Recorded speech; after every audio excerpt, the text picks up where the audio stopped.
अरे भाई बातें नहीं।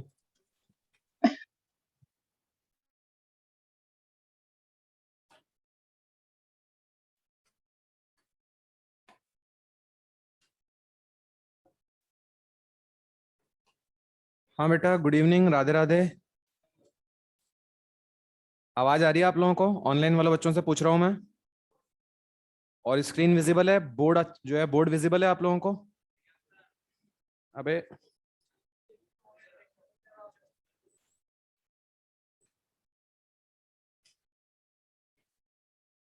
ठीक है, बोर्ड विजिबल है ना पूरा? ठीक है, चलिए तो आइए स्टार्ट करते हैं।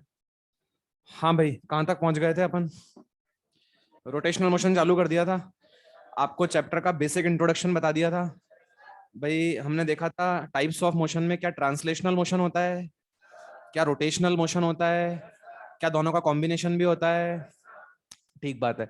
उसके बाद फिर हमने देखा था कि भाई जो फर्स्ट इस चैप्टर में जो क्वांटिटी हमें काम आएगी जिससे न्यूमेरिकल्स फ्रेम हो सकते हैं, क्या वो मोमेंट ऑफ इनर्शिया था? क्या मोमेंट ऑफ इनर्शिया की आपको फील जनरेट कराने की कोशिश करी थी काइनेटिक एनर्जी के एक्सप्रेशन की हेल्प से। तो जैसे वहां पे हमारा मास होता था वैसे वहां पे वो टर्म आई थी निकल के। तो हमने फिर वहां से बोला था कि जैसे मास बताता है कितना मुश्किल है चलाना, ऐसे ही आई बताता है कितना मुश्किल है घुमाना। ये हमने देखा था। और आई का फॉर्मूला निकल के आ गया था, अगर एक पार्टिकल है तो एम आर स्क्वायर, और अगर डिस्क्रीट पार्टिकल सिस्टम है, डिस्क्रीट पार्टिकल सिस्टम मतलब काफी सारे पार्टिकल्स, तो m1r1 square plus m2r2 square plus m3r3 square. फिर कुछ पॉइंट्स देखे थे हमने, बोला था कि भाई मोमेंट ऑफ इनर्शिया आपका मास पे डिपेंड करता है, मास के डिस्ट्रीब्यूशन पे डिपेंड करता है। ये सब हो गया था ना? मास के डिस्ट्रीब्यूशन पे डिपेंड करता है, दिस इज इंपॉर्टेंट। भाई जैसे हमने देखा था कि एक ट्रायंगुलर प्लेट का पहले हमने ब्रॉडर पार्ट लगाया एक्सिस के पास, फिर हमने नैरोअर पार्ट लगाया। तो दोनों केसेस में मास का डिस्ट्रीब्यूशन चेंज हो गया, जिस वजह से आई क्या कर गया, वेरी। और एक्सिस ऑफ रोटेशन पे भी आपका आई डिपेंड करता है। अच्छा, आई का जो फॉर्मूला आया था mr स्क्वायर, इसमें थीटा ओमेगा अल्फा इसका कोई लेना देना नहीं है। मतलब बिल्कुल कभी कंफ्यूज ही नहीं होना कि सर ये ओमेगा है तो आई ये होगा, कोई लेना देना ही नहीं है जो है। बिल्कुल आपका थीटा ओमेगा और अल्फा पे आपका आई डिपेंड करेगा ही नहीं। ठीक बात है। उसके बाद अगर पार्टिकल एक्सिस ऑफ रोटेशन पे प्रेजेंट होगा तो मोमेंट ऑफ इनर्शिया क्या हो जाएगा, जीरो। ये पॉइंट भी हो गया था। उसके बाद क्या आपको moment of inertia tensor quantity होती है, बताया था क्या? उसके पीछे का लॉजिक ये था कि भाई देखिए मोमेंट ऑफ इनर्शिया को स्पेसिफाई करने के लिए आपको डायरेक्शन को बताने की जरूरत नहीं है। और आप उसको अगर देखेंगे तो एक ही बॉडी का अलग अलग एक्सेस के अबाउट मोमेंट ऑफ इनर्शिया क्या आएगा, अलग अलग। ठीक है। अब कल मुझसे कोई एक बच्चा बोल रहा था सर स्पीड है। हाँ, स्पीड तो सर स्पीड की हम बात करें तो स्पीड भी तो आपको जो है उसको स्पेसिफाई करने के लिए डायरेक्शन की जरूरत नहीं होती है। लेकिन बेटा स्पीड में ऐसा है कि जैसे मान ले जो है किसी इंस्टेंट पे तेरी कार 5 से चल रही है।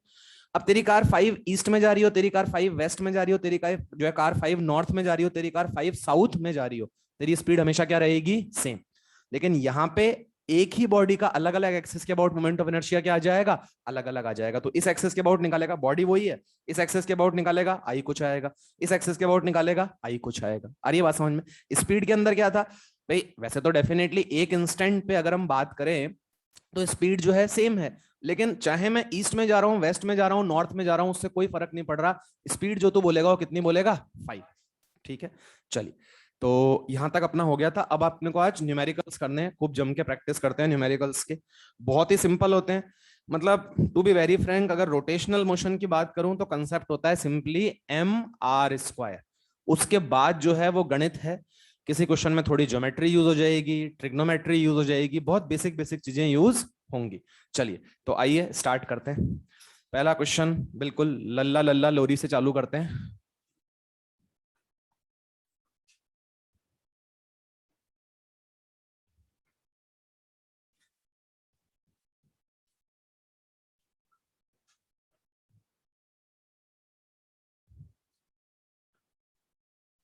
आई बताना है बेटा।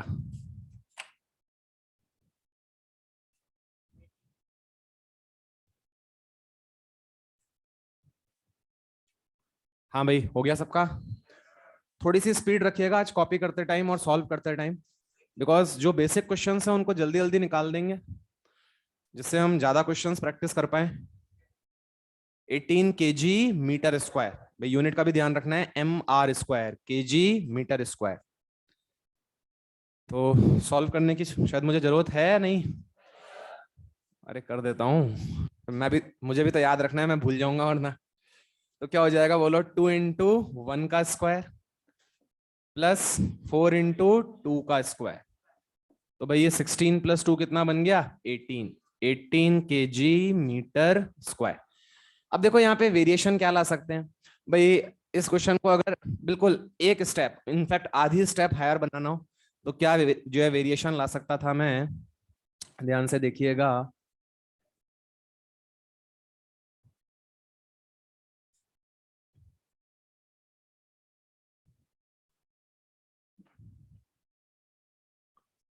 ये 10 मीटर, ये एंगल भी दे देते हैं आपको,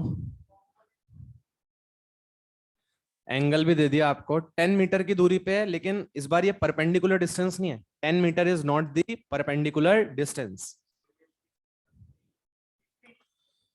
तो जो भी है अपनी कॉपी में कर लीजिए, एक आंसर ही निकालिए, सही निकालिए, टेक योर टाइम।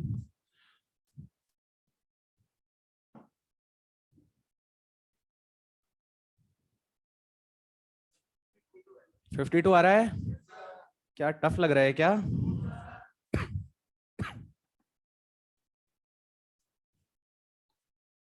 अरे भाई क्या परपेंडिकुलर डिस्टेंस नहीं निकाल सकते क्या? कमाल कर दिया तुम लोगों ने तो। क्या परपेंडिकुलर डिस्टेंस 10 sin 37 हो जाएगा क्या? अरे भाई देखो ना, ये 10 जिसके साथ एंगल थीटा, क्या वो कॉस होता है क्या? तो ये क्या हो जाएगा, 10 cos 37। और परपेंडिकुलर वाला क्या हो जाएगा, 10 sin 37। नहीं आया तो 10 sin 37, 10 × 3/5 क्या 6 बन जाएगा क्या? तो परपेंडिकुलर डिस्टेंस कितना आ गया, 6। और अब क्वेश्चन खत्म हो जाएगा। तो ये आई आपका बन जाएगा 1 × 6 का स्क्वायर, 1 × 6 का स्क्वायर प्लस 4 × 2 का स्क्वायर। क्या 36 + 16 बन गया क्या? तो 52 kg metre square. I think सबको समझ में आ गया होगा।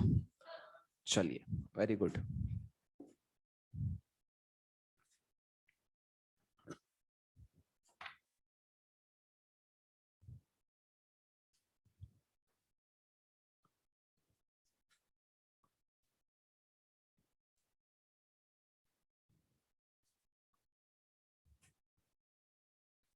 1 kg, 2 kg, और इनके बीच में दूरी कितनी है, 4। अभी मान लो मैं तुमसे अगर इस एक्सिस के अबाउट आई पूछूं, इसको मैं क्या बोल रहा हूं, I1, क्या निकाल सकते हो क्या? 1 kg का क्या हो जाएगा? अरे भाई एक्सिस पे लाई कर रहा है, क्या हो जाएगा, 0। और 2 kg का क्या हो जाएगा, 2 × 4 का स्क्वायर। क्या सबको समझ में आता है? तो भाई I1 सबको समझ में आ रहा होगा, 2 × 4 का स्क्वायर। तो ये कितना हो गया, 32 kg मीटर स्क्वायर। अच्छा, अभी सपोज करो मैं तुमसे इस एक्सेस के अबाउट पूछ लेता, क्या कोई बड़ी बात है क्या? I2 पूछ लेता, क्या हो जाता क्या? इस बार क्या इसका 0 हो जाता क्या? और इसका क्या हो जाता, 1 × 4 का स्क्वायर। तो I2 पूछता, तो 1 × 4 का square, that is 16 kg metre square. अगर मान लो मैं तुमसे I3 पूछ लेता तो क्या हो जाता? अरे क्या डाउट आ रहा है क्या? क्या दोनों पार्टिकल ही एक्सिस पे हैं क्या? अरे तो अगर दोनों ही एक्सिस पे हैं तो दोनों का ही क्या हो जाएगा, 0। तो I3 कितना हो जाएगा, 0। क्या बात समझ में आ रही है? अच्छा मान लो अभी यहाँ पे इनका जो मिड पॉइंट है, इनका जो मिड पॉइंट है, यहां से अगर मैं एक एक्सिस को कर देता I4, क्या निकाल सकते थे क्या?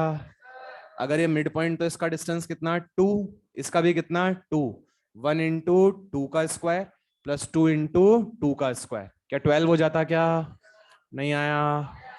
तो I4 हो जाता आपका 1 × 2 का स्क्वायर प्लस 2 × 2 का स्क्वायर। तो 8 + 4 क्या बन जाता, 12।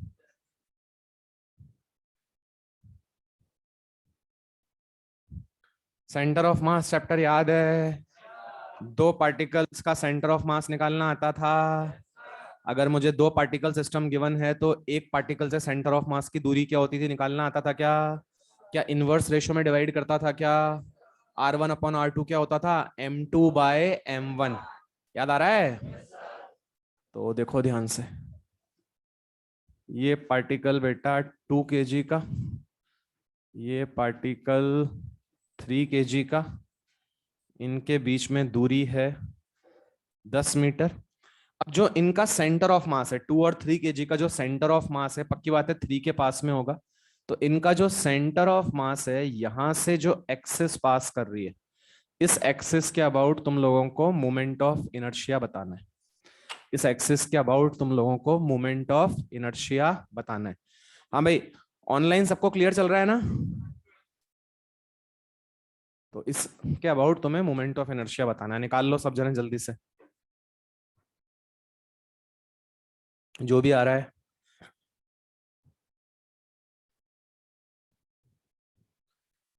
आपको करना क्या पड़ेगा, सेंटर ऑफ मास से क्या दोनों पार्टिकल्स का डिस्टेंस फाइंड आउट करना पड़ेगा क्या? अगर आपको सीधे याद हो तो याद है R1 क्या आता था? R1 आता था M2R upon M1 plus M2। याद है? लिखा था नहीं लिखा था अपन लोगों ने?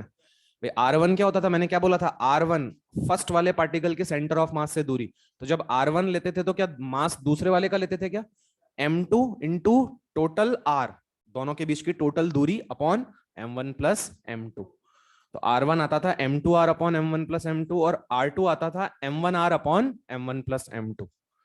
बहुत सारे लोग कंफ्यूज, सर क्या R क्या होता था सर, M1 क्या होता था, M2 क्या होता था? अरे पता है, सेंटर ऑफ मास चैप्टर होता है तो पता है ना। कौन से मॉड्यूल में होता है, फर्स्ट में या सेकंड में? सेकंड में होता है। यार मतलब क्या पढ़ाई कर रहे हो तुम, गजब पढ़ाई कर रहे हो। तो भाई ये क्या हो गया भाई, इसको क्या मान लेता हूं मैं? R1, और इसको क्या मान लेता हूं? R2। अब बच्चे, फॉर्मूला तुमको पढ़ाया था, R1 होता था M2R upon M1 plus M2। तो M2 कितना बोल? 3। M1 प्लस M2 कितना? 5।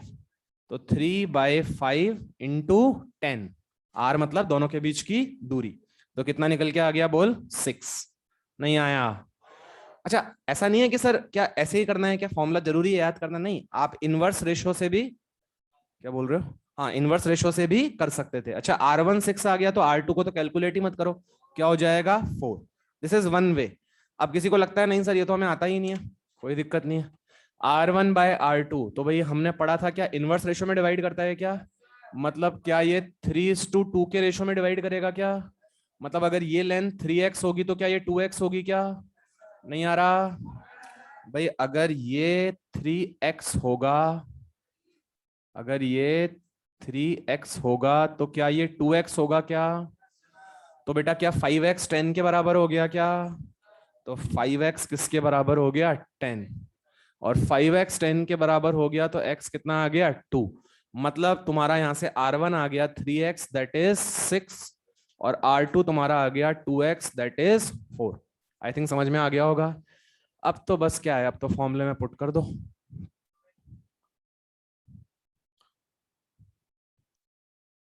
अब अगर देखो तुम तो आई का फॉर्मूला क्या बन जाएगा? M1R1 स्क्वायर, तो 2 इंटू 6 का स्क्वायर प्लस 3 इंटू 4 का स्क्वायर।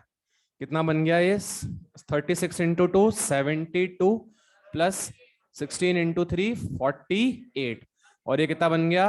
120 kg/मीटर स्क्वायर। आई थिंक सबको समझ में आ गया होगा।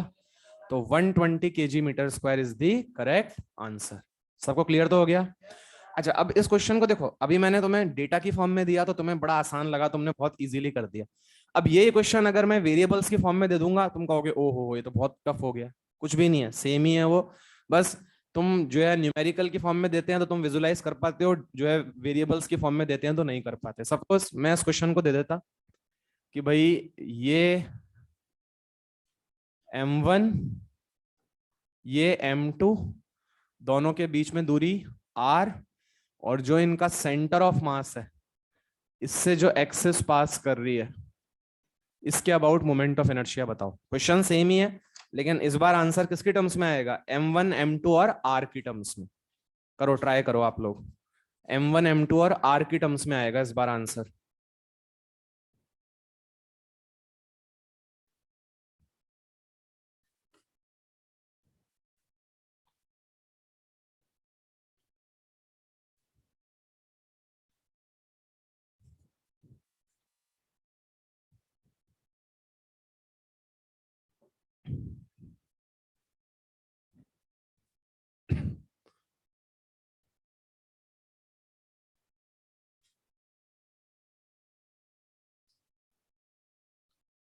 आपको R1 R2 निकालने पड़ेंगे, हैं? क्या रेशियो दे दीजिए, M2:M1 हो जाएगा ना ratio. M1 M2 upon M1 plus M2 का होल स्क्वायर इंटू, नहीं, M1 M2 upon M1 plus M2 into R square.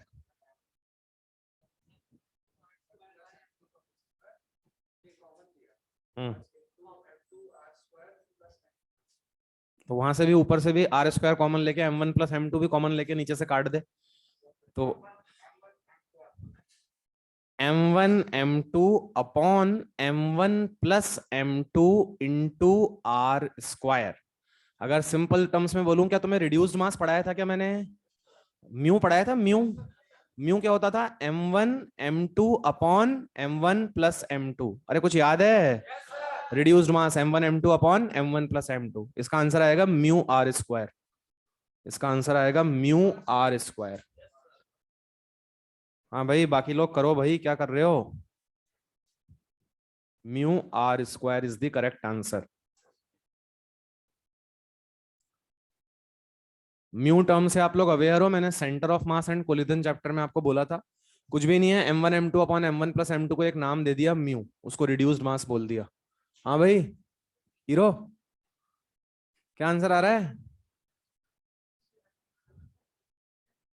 अरे बोल भाई, आंसर क्यों नहीं आ रहा यार? बालों को बिल्कुल स्टाइलिश करवा करू के भूरे काले, आंसर तो निकाल।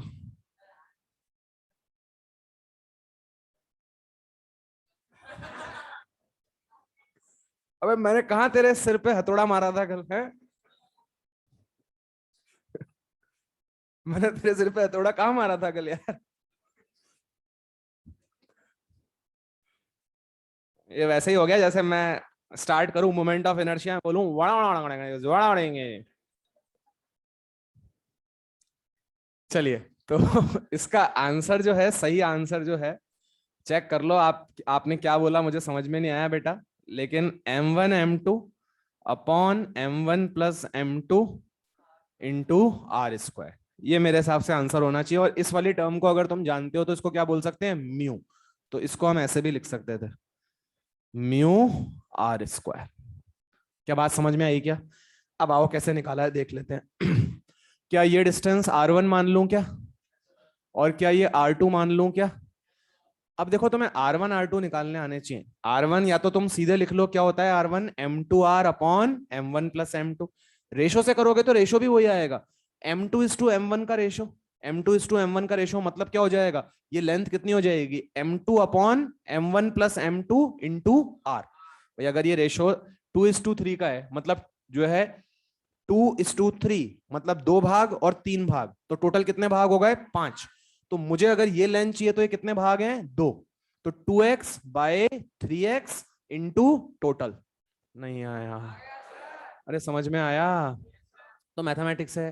तो R1 कितना हो जाएगा? R1 तुम्हें डायरेक्टली पढ़ा दिया गया है, M2R upon M1 plus M2। और R2 कितना हो जाएगा बच्चे? M1R upon M1 plus M2। चलो आ जाओ, अब अपन फॉर्मूले के अंदर पुट करते हैं डेटा, देखते हैं क्या बनता है। हाँ भाई बताते चलो मुझे। आई M1R1 स्क्वायर, तो M1R1 स्क्वायर, R1 मतलब क्या, ये हो जाएगा क्या? तो M2R upon M1 plus M2 का होल स्क्वायर, ठीक है, प्लस M2R2 का स्क्वायर। R2 कितना है बच्चे बोल? M1R upon M1 plus M2 का होल स्क्वायर। अरे भैया समझ में आ रहा है? अब ध्यान से देखो, अब ध्यान से देखो, चाहो तो आप एक स्टेप और लिख लो, M1 M2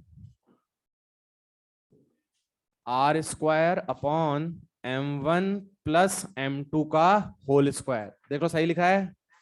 और यहां क्या बन जाएगा? M2 M1 का square R square upon M1 plus M2 का स्क्वायर। अब ध्यान से देखो, न्यूमरेटर में से मैं एक M1 एक M2 R स्क्वायर, और डिनोमिनेटर में m1 प्लस m2 का होल स्क्वायर, क्या है कॉमन ले सकता हूँ क्या? तो देखो मैं कॉमन क्या ले रहा हूँ, एक m1 एक m2 are square m1 plus m2 का होल स्क्वायर, ये मैंने कॉमन ले लिया। जब मैं ये कॉमन ले लूंगा बच्चे तो यहाँ पे क्या एक m2 बच जाएगा क्या, क्योंकि यहाँ पे m2 का क्या था स्क्वायर, तो यहाँ पे एक m2 बच गया। प्लस यहाँ पे देख ध्यान से, यहाँ पे m1 का स्क्वायर था, क्या एक m1 बच जाएगा क्या, एक m1 बच गया। ये आपका निकल के आ गया। अब देख ध्यान से, m1 प्लस m2 का whole square m1 plus m2, क्या ये कैंसिल हो जाएगा क्या? तो m1 m2 upon m1 plus m2 into R square, और m1 m2 upon m1 plus m2 को हम क्या बोल सकते हैं, म्यू। तो mu R square is the correct answer. अरे भैया समझ आ गया, बहुत बढ़िया।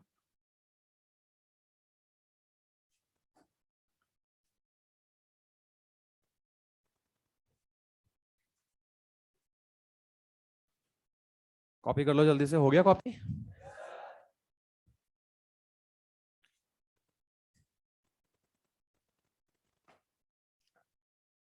हाँ बेटा, हाँ हाँ कोई दिक्कत नहीं है, तेरा आंसर सही आया था ना, बस बहुत बढ़िया बात है। क्या नाम है तुम्हारा? यश।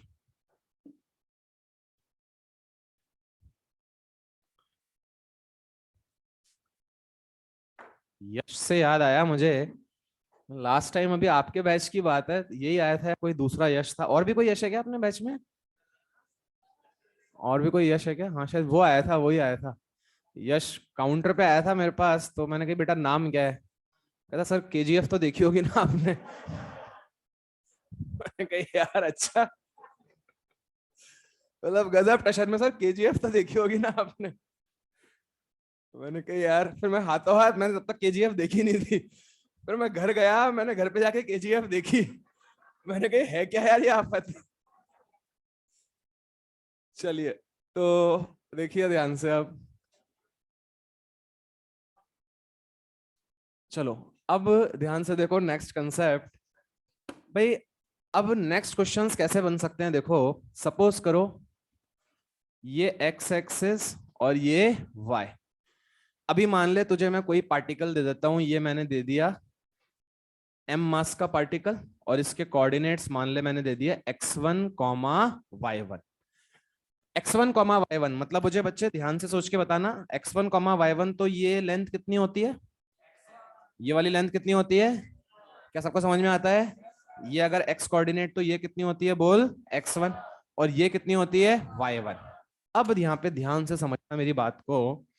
अब मान लो अगर मैं आपसे इस पार्टिकल का कोऑर्डिनेट्स दे देता, और मैं आपसे इस पार्टिकल का मोमेंट ऑफ इनर्शिया पूछता about x axis, I x पूछता, तो तुम करते क्या, एम आर स्क्वायर, और आर क्या होता है, एक्स एक्सिस से पार्टिकल का परपेंडिकुलर डिस्टेंस। तो ध्यान से मुझे देख के बताओ, इस पार्टिकल का एक्स एक्सिस से परपेंडिकुलर डिस्टेंस क्या है, y1। मतलब जब x एक्सिस के अबाउट निकालेंगे तो x कोऑर्डिनेट का स्क्वायर करेंगे या y कोऑर्डिनेट का स्क्वायर कर, y कोऑर्डिनेट का, because y coordinate will become the perpendicular distance. तो ix अगर निकालूं तो बोलो क्या लिखना चाहिए मुझे, m y1 स्क्वायर। नहीं आया? अच्छा अब ध्यान से देख, अगर मैं तुझसे y एक्सिस से इसका परपेंडिकुलर डिस्टेंस पूछूं, तो ध्यान से देखना, क्या y एक्सिस से इसका परपेंडिकुलर डिस्टेंस ये होगा क्या बच्चे, क्या ये x1 के बराबर होगा क्या? नहीं आया? तो भाई अगर y एक्सिस से पूछूंगा तो मास इंटू किसका स्क्वायर, x कोऑर्डिनेट का स्क्वायर, तो m इंटू x1 का स्क्वायर। तो x एक्सिस के अबाउट निकालना होता है तो y coordinate is the perpendicular distance, y axis के अबाउट निकालना होता है तो x coordinate is the perpendicular distance. अब मैं अगर एक की जगह 3-4 पार्टिकल्स दे देता, क्या कोई बड़ी बात थी क्या? भाई हम जानते हैं जितने भी पार्टिकल्स होते हैं एक्स एक्सिस के अबाउट, उसका मास इंटू उसके वाई कोऑर्डिनेट का स्क्वायर, प्लस दूसरे का मास इंटू वाई कोऑर्डिनेट का स्क्वायर, प्लस तीसरे का मास इंटू वाई कोऑर्डिनेट का स्क्वायर। आई थिंक सबको समझ में आ गया होगा, ये आपके मोमेंट ऑफ इनर्शिया होगा आई एक्स आई वाई। अब ध्यान से देख, जेड एक्सिस, क्या जेड एक्सिस इस प्लेन के परपेंडिकुलर है क्या? तो बेटा अगर जेड एक्सिस प्लेन के परपेंडिकुलर, तो जो जो चीजें प्लेन में लाई कर रही हैं क्या सबके परपेंडिकुलर है? कहने का मतलब ये, ध्यान से सपोज कर, ये मान ले, ये जेड एक्सिस है मेरी, मैं तुझसे पूछूं जेड एक्सिस और लाइन 1 के बीच में एंगल, जेड एक्सिस और लाइन 2 के बीच में एंगल, जेड एक्सिस और लाइन 3 के बीच में एंगल, Z और 4 के बीच में एंगल। क्या बात समझ में आ रही है? क्योंकि ये तो पूरे के पूरे प्लेन के ही क्या है, परपेंडिकुलर। क्या बात क्लियर हुई? अब तू खुद सोच, अगर मैं तुझसे Z एक्सिस के अबाउट मोमेंट ऑफ इनर्शिया पूछ लेता, तो ध्यान से देख, Z एक्सिस के अबाउट मोमेंट ऑफ इनर्शिया पूछ लेता तो क्या यही परपेंडिकुलर डिस्टेंस हो जाता क्या?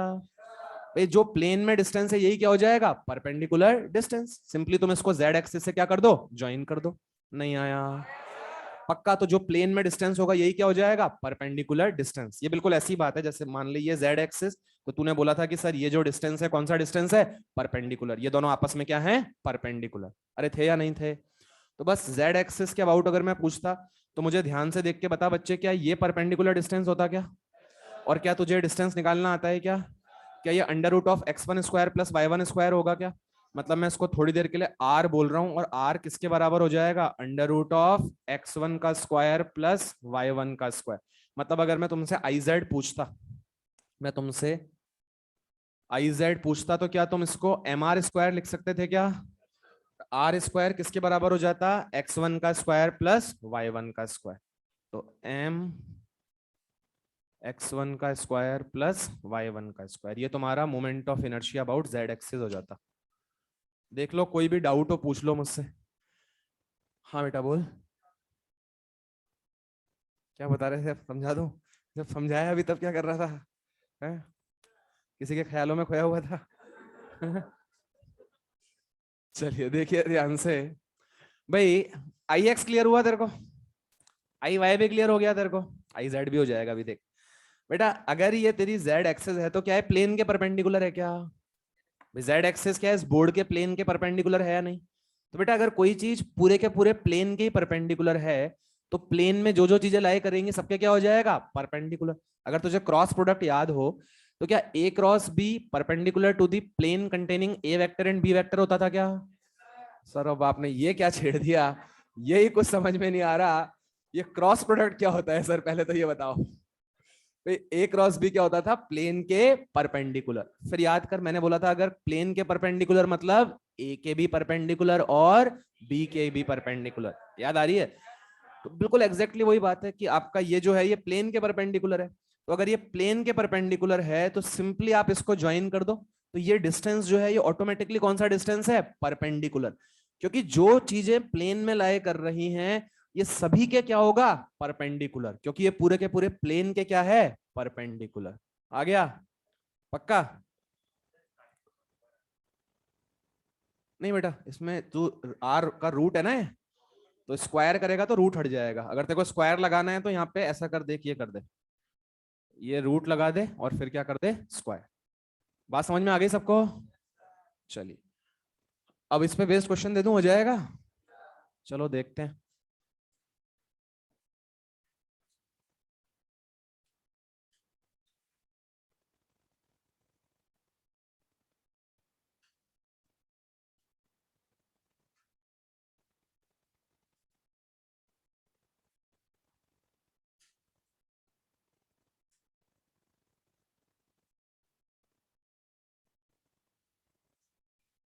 हाँ भाई, तो एक 2 kg का पार्टिकल है, इसके कोऑर्डिनेट्स हैं 2,1। 4 kg का पार्टिकल है, इसके कोऑर्डिनेट्स हैं 1,3। आप लोगों को I X I Y I Z बताना है बच्चों। तीनों पार्ट निकाल लो, आंसर पहले बोलो मत, जिससे बाकी लोग भी कर सकें। सर क्या आपको आज वैक्सीन का फर्स्ट डोज लगा है? नहीं भाई, मुझे वैक्सीन के दोनों डोज लग गए। ये जो बैच है वो यही बता रहा है कि मेरे को दोनों डोज लग चुकी हैं। हैं? हाँ नहीं, दोनों डोज जिनको जो है मतलब दोनों डोज लग गई हैं उनको ये बैच मिला है। अबे सरकार की तरफ से नहीं मिला यार।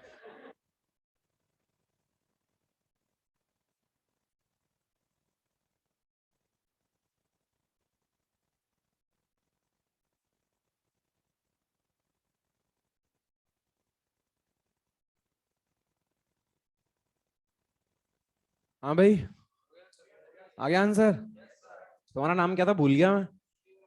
देवराज।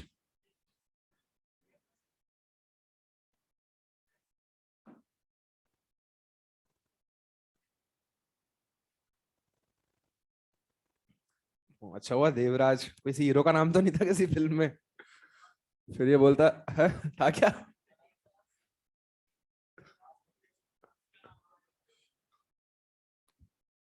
फिर मुझे आज रात को एक और मूवी देखनी पड़ जाती है।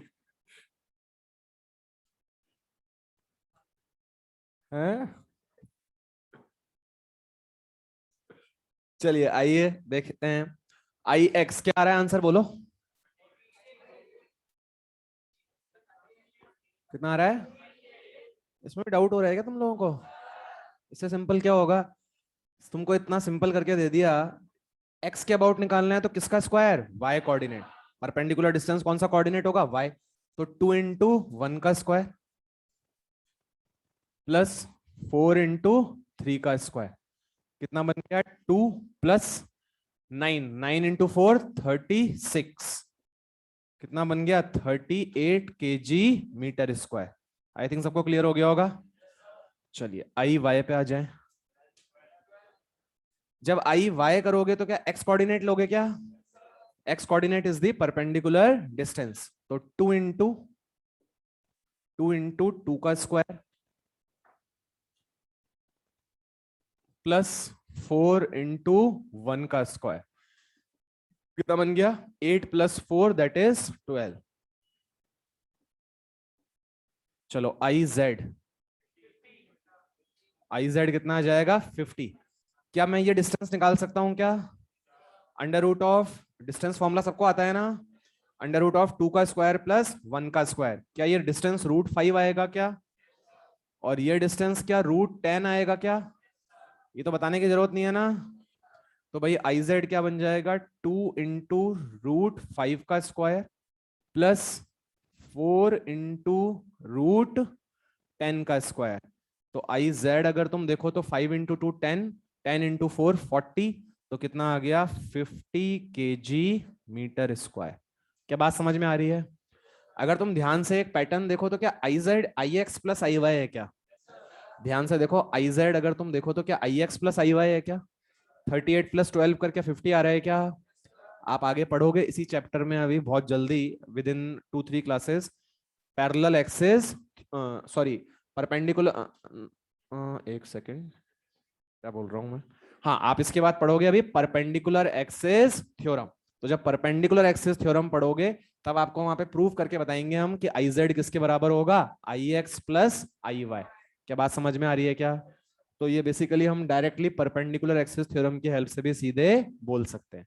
ठीक है, परपेंडिकुलर एक्सेस थ्योरम यही होता है कि भाई अगर एक्स एक्सिस के about moment of inertia I X है, वाई एक्सिस के about moment of inertia I Y है, तो भाई आई जेड एक्सिस जो प्लेन के क्या है परपेंडिकुलर, उसके अबाउट मोमेंट ऑफ इनर्शिया उन दोनों का क्या होगा sum. This is basically perpendicular axis theorem. ठीक है, चलिए तो अगर मैं आप कोऑर्डिनेट्स दे दूं तो आप कर लोगे, कोई बड़ी बात नहीं है। चलो अब देखो और करते हैं, हटा दूं इन सबको।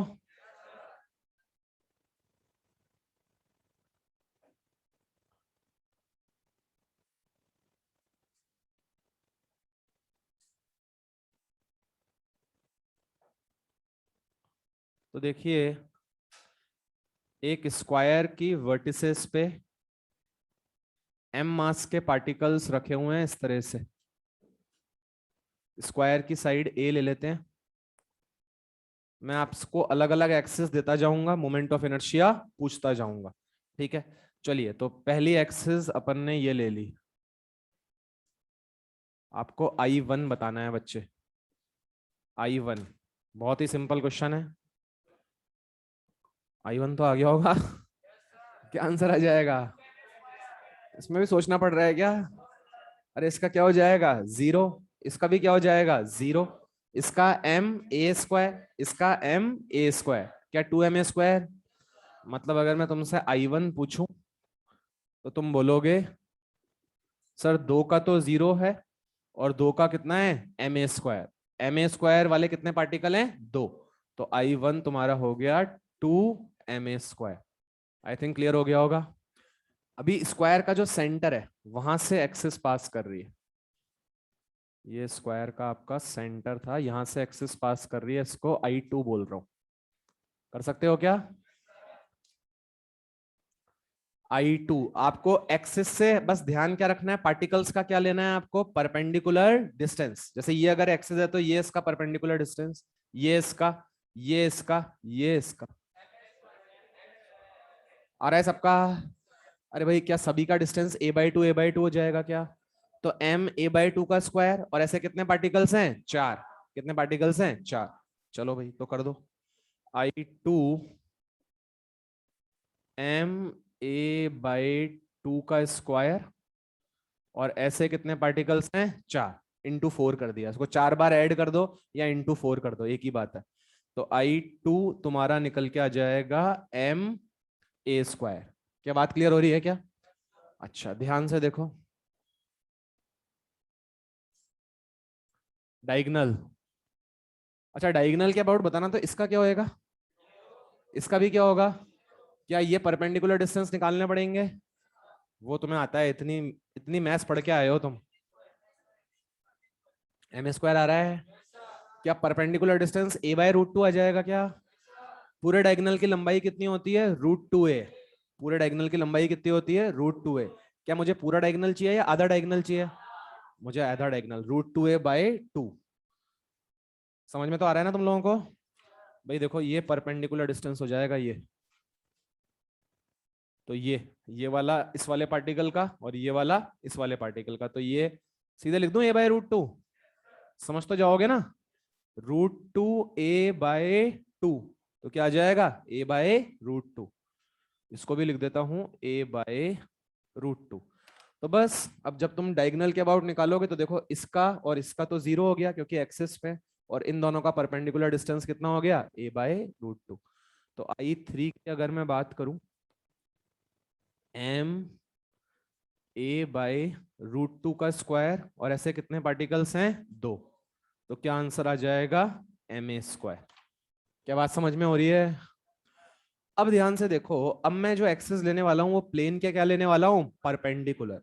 मतलब ध्यान से देखना, मैं तुमसे बोल रहा हूं, देखो ध्यान से, ये मैंने ग्रीन सर्किल में एक डॉट बना दी। डॉट का मतलब समझते हो ना, एक्सिस कहाँ आ रही है, आउटवर्ड।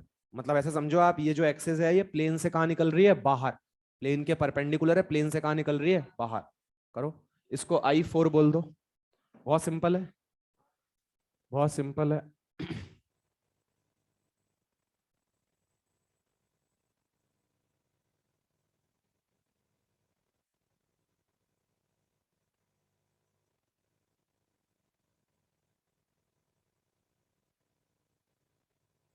बड़ा टाइम लगा दिया, सबका आ गया भाई? अगर एक्सिस सबको समझ में तो आ गई ना, एक्सिस कौन सी बोल रहा हूं मैं, इस पार्टिकल से पास कर रही है और प्लेन के क्या है, परपेंडिकुलर। अब तो मैं क्लियर कर दी मैंने बात, अगर प्लेन के परपेंडिकुलर, तो जो जो प्लेन में लाई कर रहे हैं क्या सबके परपेंडिकुलर है?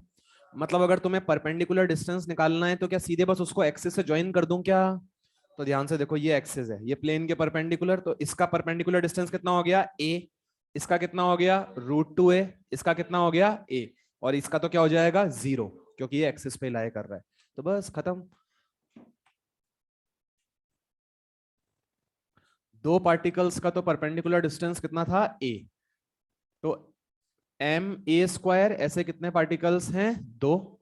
और एक पार्टिकल का परपेंडिकुलर डिस्टेंस था √2a। तो यहां से अगर तुम देखो तो 4ma²। ठीक बात है। अच्छा देखो ध्यान से, इसमें और क्या बना सकते थे, इस बार मैंने एक्सिस प्लेन के परपेंडिकुलर ले लिया, लेकिन एक्सिस इस पॉइंट से पास नहीं कर रही, एक्सिस सेंटर से पास कर रही है। प्लेन के परपेंडिकुलर है और कहां से पास कर रही है, सेंटर। ये एक्सिस है, ये एक्सिस है, इसको I5 बोल रहा हूं मैं, I5 बोल रहा हूं। बहुत ही सिंपल है, बिल्कुल क्लियर दिख रहा है।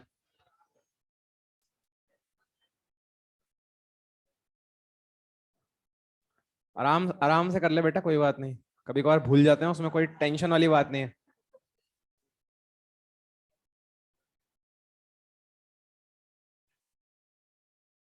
हाँ भाई हो गया क्या, सबको समझ में तो आ गया ना? भाई अगर ये एक्सिस है तो ये प्लेन के क्या है, परपेंडिकुलर। तो प्लेन के परपेंडिकुलर, तो देखो ध्यान से, इसका डिस्टेंस कितना हो जाएगा, a/√2। इसका भी a/√2, इसका भी, और इसका भी, क्या चारों का a/√2 हो जाएगा? एक का निकाल के क्या इंटू 4 कर दूं क्या? तो I5 हो जाएगा MA/√2 का स्क्वायर इंटू 4। तो यहां से तुम्हारा कितना बन गया? 2MA²। आई थिंक बात समझ में आ गई होगी। नेक्स्ट एक्सेस जो मैं ले रहा हूं वो तुम्हारी इस I3 के पैरेलल है। I3 के पैरेलल है और इस पार्टिकल से क्या कर रही है? पास कर रही है। तो मैं एक्सेस जो ले रहा हूं वो ये एक्सेस ले रहा हूं। इसको मैं बोल देता हूं, कौन सी आ गई अपनी? I6। समझ में तो आया मैं क्या बोलना चाह रहा हूं? मतलब this I6 axis is parallel to your diagonal and it is passing through this particle।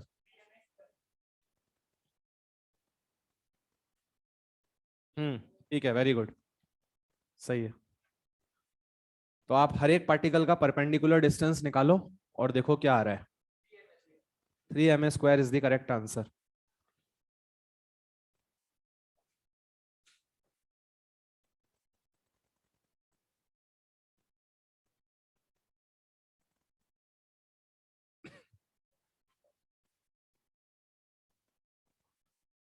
हाँ बेटा, ऑनलाइन वाले बच्चों,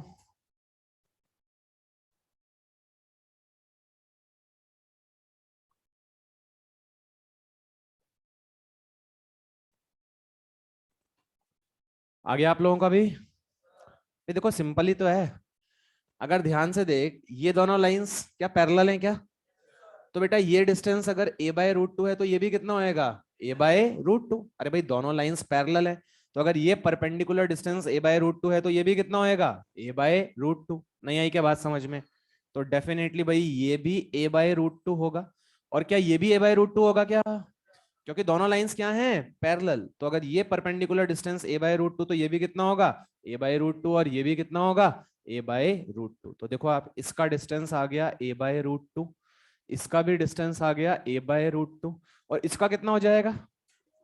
इसका कितना हो जाएगा? √2a। अरे डायगोनल की लेंथ के बराबर हो जाएगा ना भाई। और इसका क्या हो जाएगा? 0। इसका तो, ये तो एक्सिस पे ही है, इसका क्या हो जाएगा? 0। आ गया समझ में? तो बस I6 लिख दो तुम। I6, 2 का डिस्टेंस तो है A/√2, तो MA/√2 का स्क्वायर, ऐसे कितने हैं? 2, प्लस एक का कितना है? √2a।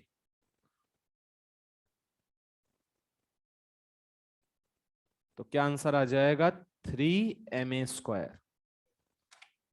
क्या आंसर आ जाएगा? 3MA²। क्लियर हो गया सबको? तो तुम्हें समझ में आ रहा होगा, क्वेश्चन में कंसेप्ट मोमेंट ऑफ इनर्शिया का सिर्फ इतना सही है, mr²। बार बार तुम जो कर रहे हो, क्या थोड़ी बहुत ज्योमेट्री यूज हो रही है क्या? And believe me, moment of inertia इतना इंपॉर्टेंट है, जब तुम एक्सरसाइज 2 देखोगे तो तुम्हें मतलब अंदाजा लग जाएगा कि मोमेंट ऑफ इनर्शिया से बहुत बार क्वेश्चंस पूछे गए हैं। रोटेशनल मोशन में मोमेंट ऑफ इनर्शिया देखने में बहुत आसान टॉपिक लगता है, और है भी डेफिनेटली, इतना स्कोरिंग है, और इससे हमेशा क्वेश्चन पूछा ही पूछा गया है।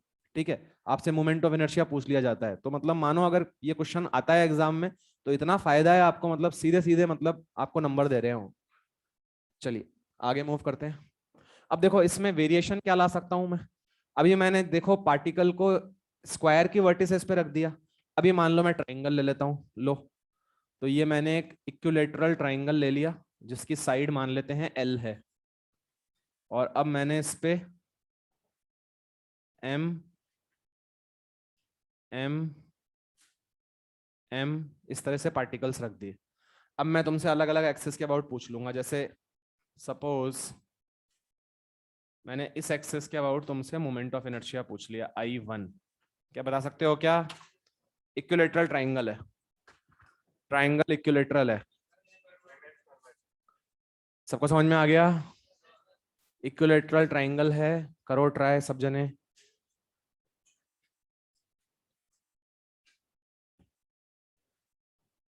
भाई अगर इक्विलेटरल ट्राइंगल है तो क्या ये L/2 होगा? क्या ये भी L/2 होगा? डायग्राम थोड़ा सा मैं सही कर देता हूँ, डायग्राम देखने से लग नहीं रहा कैसे भी।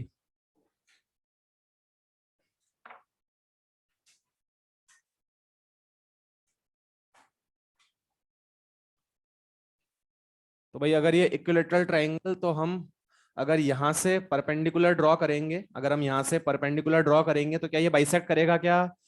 शायद जानते भी होंगे इक्विलेटरल ट्रायंगल के अंदर angle bisector, perpendicular bisector, medians क्या सब सेम ही होते हैं क्या?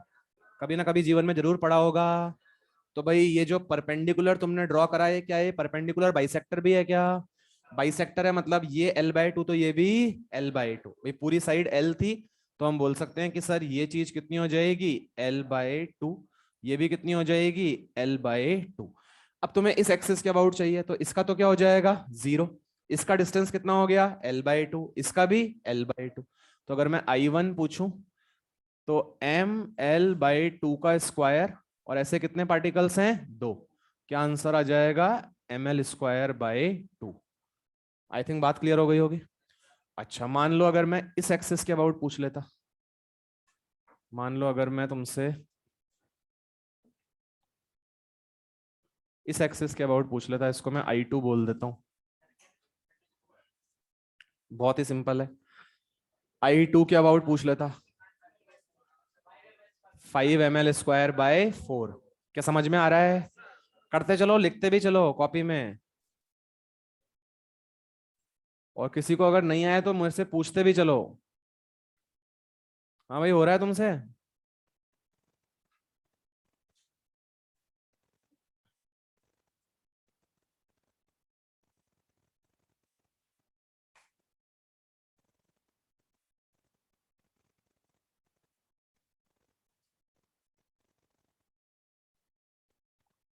चलिए भाई, तो क्या इस पार्टिकल का डिस्टेंस बेटा वही L/2 हो जाएगा क्या? अरे भाई दोनों पैरेलल हैं तो ये L/2 तो ये भी क्या होगा L/2। तो भाई ये डिस्टेंस तो क्लियरली हो गया L/2।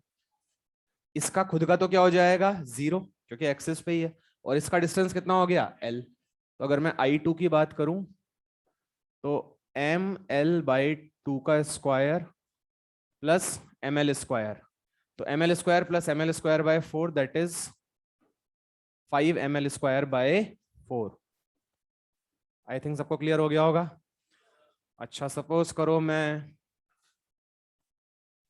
इस एक्सिस के अबाउट तुमसे मोमेंट ऑफ इनर्शिया पूछ लेता I3।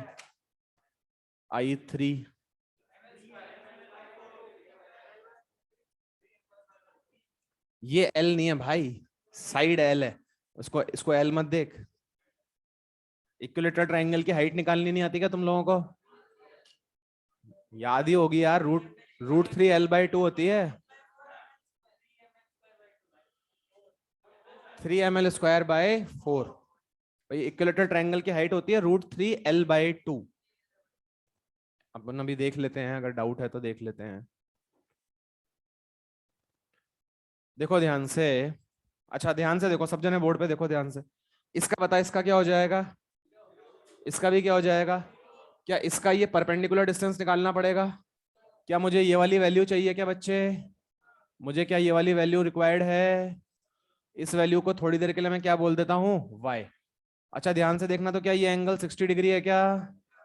तो ध्यान से देखना, क्या मैं 1060 को लिख सकता हूँ क्या y/L/2? अरे भाई 1060 परपेंडिकुलर बाय बेस होता है ना, तो 1060 इज y/L/2। देखो सही लिखा है क्या मैंने?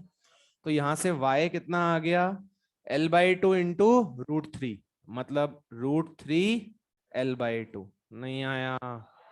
अरे भैया इक्विलेटरल ट्रायंगल की हाइट होती है ये, बचपन में पढ़ा दी जाती है तो, और नॉर्मल इंसान को 55 तक याद रहती है ये। तो भाई I3 क्या हो जाएगा? क्या इन दोनों का तो 0 हो जाएगा, और ऊपर वाले का क्या हो जाएगा m/y²। y² मतलब √3L/2 का स्क्वायर। क्या 3ml²/4 हो जाएगा क्या? 3ml²/4। ठीक है भाई I3 निकाल लिया। चलो और कुछ तूफानी करते हैं भाई। क्या? हाँ कुछ भी करो, अभी पहले ये करो, ये करो, ये बहुत आसान है। I4 बताओ क्या हो जाएगा? क्या सबको समझ में आ गया? अब तो कॉन्फिडेंस आ गया ना, अगर एक्सेस प्लेन के परपेंडिकुलर सीधे, इसका तो क्या हो जाएगा 0, इसका परपेंडिकुलर डिस्टेंस L, इसका परपेंडिकुलर डिस्टेंस L, क्योंकि ये प्लेन के क्या है परपेंडिकुलर, सीधे पार्टिकल्स को क्या कर दो ज्वाइन। तो भाई ml² प्लस ml² क्या आंसर हो जाएगा 2ml²। अरे भैया तुम लोगों को भी समझ में आ रहा है ना, ml² plus ml² that is 2ml²।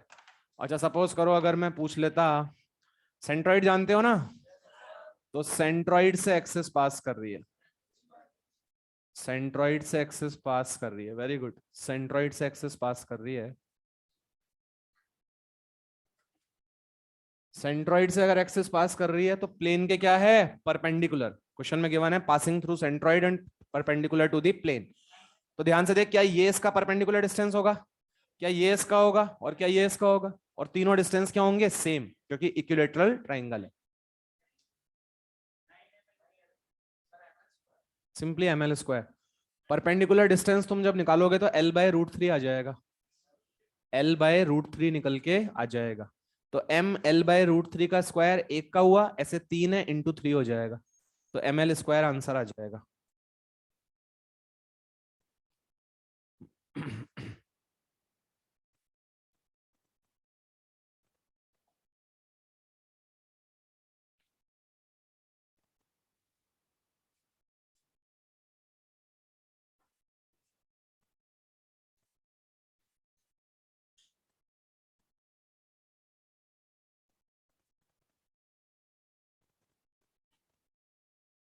हाँ भाई हो गया क्या, देखो गणित लगाओ भाई।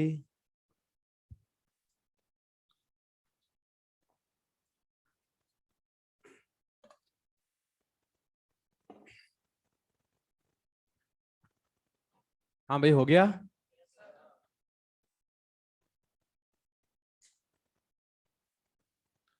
चलिए तो देखिए भाई, मुझे देखो अपन इसको बना ही लेते हैं। ये इक्विलेटरल ट्राइंगल है, ये एल एल और एल, और ये क्या है, सेंट्रॉइड। क्या बच्चे मुझे ये डिस्टेंस निकालना है क्या, या फिर ये निकाल लो या फिर ये निकाल लो, क्या बात समझ में आ रही है क्या।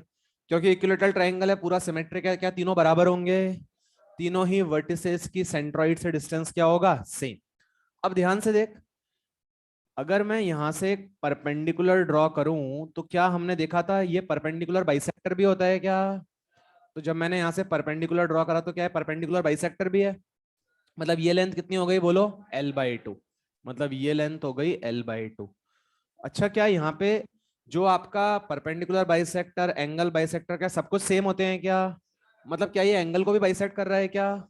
जब मैं सेंट्रॉइड से ज्वाइन करूंगा तो क्या ये एंगल को बाइसेक्ट करेगा या नहीं करेगा, करेगा, करेगा तो 60 डिग्री तो कितना हो जाएगा 30, तो ये कितना हो गया 30। अच्छा अब ध्यान से देख, क्या तुझे डिस्टेंस चाहिए क्या, क्या इसको आर बोल दूं क्या, अरे ये तो चाहिए भाई, तुम्हारी ये एक्सेस थी ना, कंफ्यूज हो गए क्या, अरे ये एक्सेस थी ना तुम्हारी, तो परपेंडिकुलर डिस्टेंस आर ही तो होगा, क्या मुझे आर रिक्वायर्ड है क्या।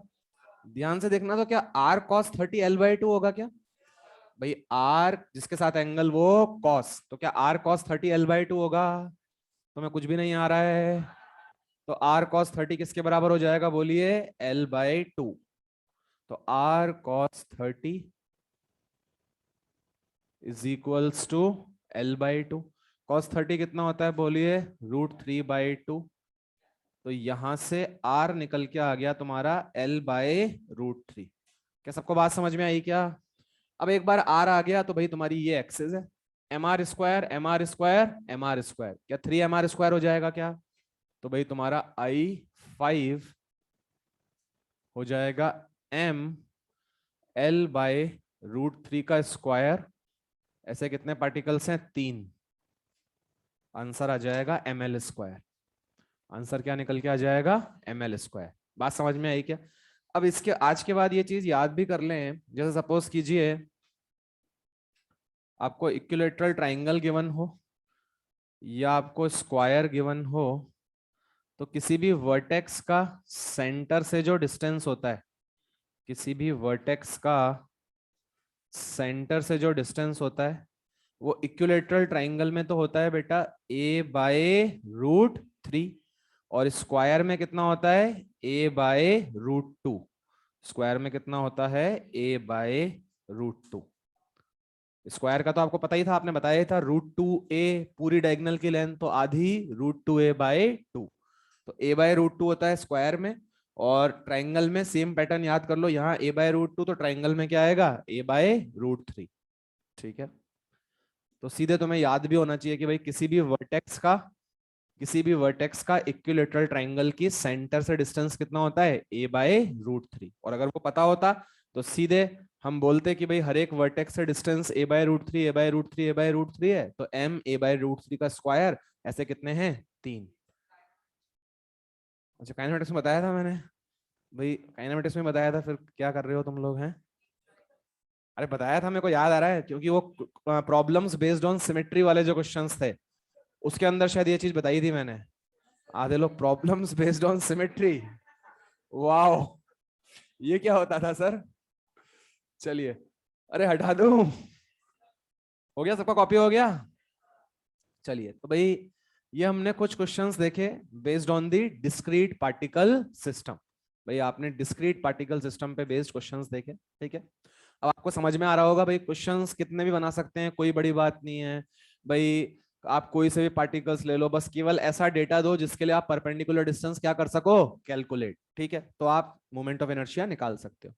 अब हमें नेक्स्ट पार्ट पे मूव करना है। ये बिल्कुल कुछ कुछ आप देखना सेंटर ऑफ मास जैसा लग रहा होगा आपको। क्या सेंटर ऑफ मास में पहले तुमने डिस्क्रीट पार्टिकल सिस्टम का सेंटर ऑफ मास निकालना सीखा था क्या? याद है, RCM m1r1 plus m2r2 plus m3r3 upon m1 plus m2 plus m3। फिर क्या तुमने कंटिन्यूअस बॉडीज के सेंटर ऑफ मास निकालने सीखे थे? रॉड की बात करी थी अपन ने, integration dm x upon integration dm। कुछ याद आ रहा है? तो ऐसा ही अब यहाँ पे कर रहे हैं। अभी हमने मोमेंट ऑफ इनर्शिया किसके निकालने सीखे, पार्टिकल, पार्टिकल या फिर पार्टिकल का सिस्टम। भाई बहुत सारे पार्टिकल्स, 3 4 कितने भी पार्टिकल्स ले सकते हैं। अब हम कंटिन्यूअस बॉडीज का मोमेंट ऑफ इनर्शिया निकालना सीखेंगे। मतलब कंटिन्यूअस बॉडीज का मतलब उसमें मास कंटिन्यूअसली डिस्ट्रीब्यूटेड होगा। अभी तो क्या था, ये एक पार्टिकल, तो ये दूसरा, ये तीसरा, बीच में कुछ भी नहीं है, कोई मास नहीं है। अब मान लो अगर मैंने एक रॉड ले ली, तो 0 से L लेंथ के बीच में रॉड में मास कंटिन्यूअसली क्या है, डिस्ट्रीब्यूटेड। मैंने एक डिस्क ले ली, तो 0 से R रेडियस के बीच में मास क्या है, कंटिन्यूअसली डिस्ट्रीब्यूटेड। तो इनका मोमेंट ऑफ इनर्शिया निकालना सीखेंगे। तो लिखिए, moment of inertia of continuous distribution of mass, moment of inertia of continuous distribution of मास। अब बहुत ध्यान से फोकस करना भाई, बहुत सारे फॉर्मुलेज होते हैं, अगर समझ के एक बार कर लोगे तो तुम्हें सब चीजें याद हो जाएंगी, दिमाग में सेट बैठ जाएंगी, कहीं दिक्कत नहीं आएगी। एक बहुत बड़ी सी टेबल है आपके मॉड्यूल में, एक बहुत बड़ी सी टेबल है, वो पूरी टेबल एट द एंड आज से 3 या 4 दिन बाद बिल्कुल टिप्स पे होगी हमारे। मतलब कोई रात को नींदों में भी पूछ लेगा हमसे, तो भी हम डेफिनेटली आंसर कर देंगे, कंफर्म ऐसा हो जाएगा, बस थोड़ा सा फोकस करना पड़ेगा। चलिए, तो moment of inertia of continuous distribution of मास।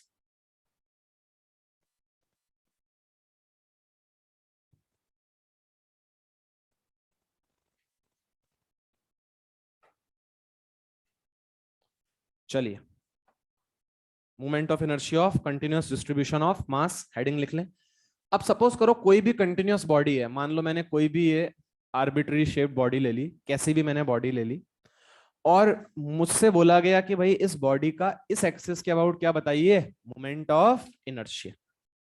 अब मुझे इस बॉडी का इस एक्सिस के अबाउट मोमेंट ऑफ इनर्शिया बताना है।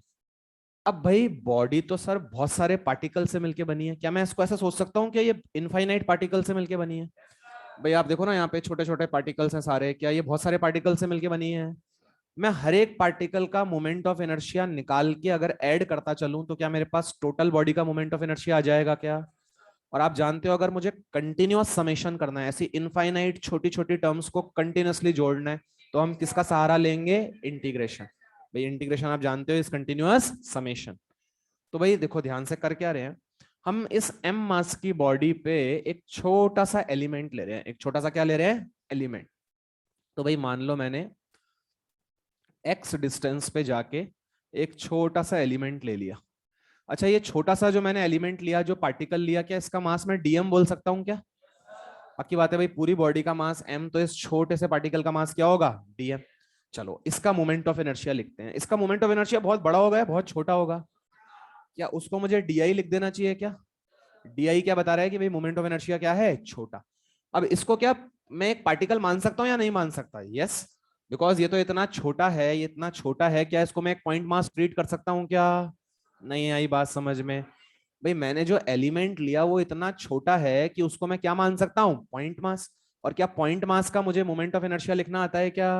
क्या होता था? M R square. तो इसका मास कितना? डीएम। और डिस्टेंस कितना? एक्स। तो बोलो इसका मोमेंट ऑफ इनर्शिया क्या हो जाएगा? DM X square. क्या ये जो है पूरी बॉडी का आया या एक पार्टिकल का आया? ऐसे जितने भी पार्टिकल्स है क्या सबका ऐड करना है क्या? तो कंटिन्यूअस एडिशन के लिए क्या मैं इंटीग्रेशन कर लूं क्या?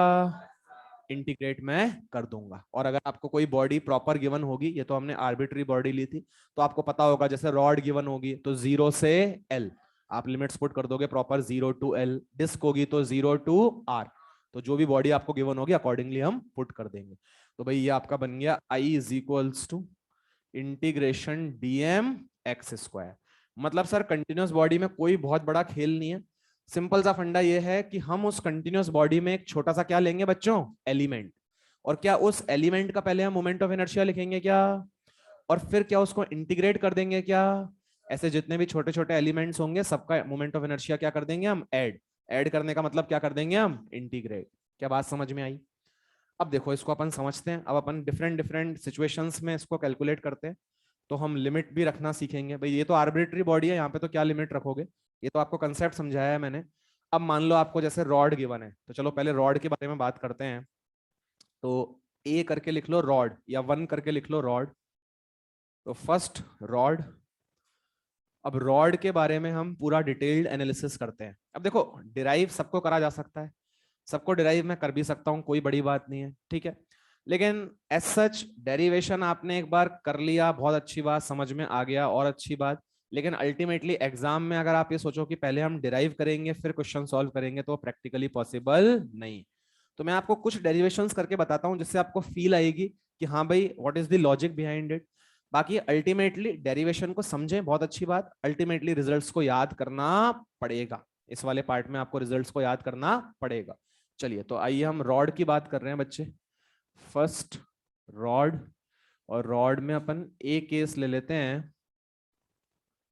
ए केस लिख लो, लिखो अपनी कॉपी में A. I about an axis, rod का फर्स्ट केस। रॉड का first case I about an axis passing through one of its end, I about an axis passing through one of its end and perpendicular to its length. I about an axis passing through one of its end and perpendicular to its length. आइए समझते हैं। ऐसी axis के about I जो rod के एक and से पास कर रही है और उसकी लेंथ के क्या है? परपेंडिकुलर। तो देखो ध्यान से, ये हमने एक रॉड ली, इस रॉड का मास ले लेते हैं m और लेंथ ले लेते हैं l। तो ध्यान से देखो, मैं इस एक्सिस की बात कर रहा हूं तुमसे। क्या ये एक्सिस बेटा रॉड के एक एंड से पास कर रही है क्या? और क्या तुम्हें इसके लेंथ के परपेंडिकुलर दिख रही है क्या? तो इस एक्सिस के अबाउट हम क्या निकालना चाह रहे हैं? इस रॉड का आई। तो एक्सिस रॉड के एक एंड से पास कर रही है और इसकी लेंथ के क्या है? परपेंडिकुलर। आप देख सकते हो ये एंगल कितना बन रहा है? 90। क्या तुम्हें समझ में आ रही है बात? अब देखो ध्यान से, what is the way, what is the process. तो क्या प्रोसेस होती है, ध्यान से फील करना। देख रॉड की लेंथ L है, मुझे इसका मोमेंट ऑफ इनर्शिया बताना है इस एक्सिस के अबाउट। तो मैं करूंगा क्या, मैं x दूरी पे जाके, जैसे मैं यहाँ पे गया था x दूरी पे जाके एक छोटा सा एलिमेंट ले लूंगा dx लेंथ का। x दूरी पे जाके मैंने एक बहुत छोटा सा एलिमेंट लिया, तो उस छोटे से एलिमेंट की लेंथ क्या होगी? dx। तो ध्यान से देखो मैं रॉड में कर क्या रहा हूं, मैं x डिस्टेंस पे जाके एक छोटा सा एलिमेंट ले रहा हूं। ये एक छोटा सा एलिमेंट ले रहा हूं, इस छोटे से एलिमेंट की लेंथ कितनी होगी बोलो? dx। तो मैं x पे जाके एक dx का क्या ले रहा हूं? एलिमेंट। कॉपी कर लेना, पहले समझो। x पे जाके dx का क्या ले लिया? एक एलिमेंट। अच्छा, इस छोटे से एलिमेंट का, ब्लू वाले पार्टिकल का, जो ब्लू वाला एलिमेंट है, इसका मास m होगा या dm होगा? क्योंकि m तो पूरी रॉड का मास है, तो इसका मास क्या हो जाएगा? dm।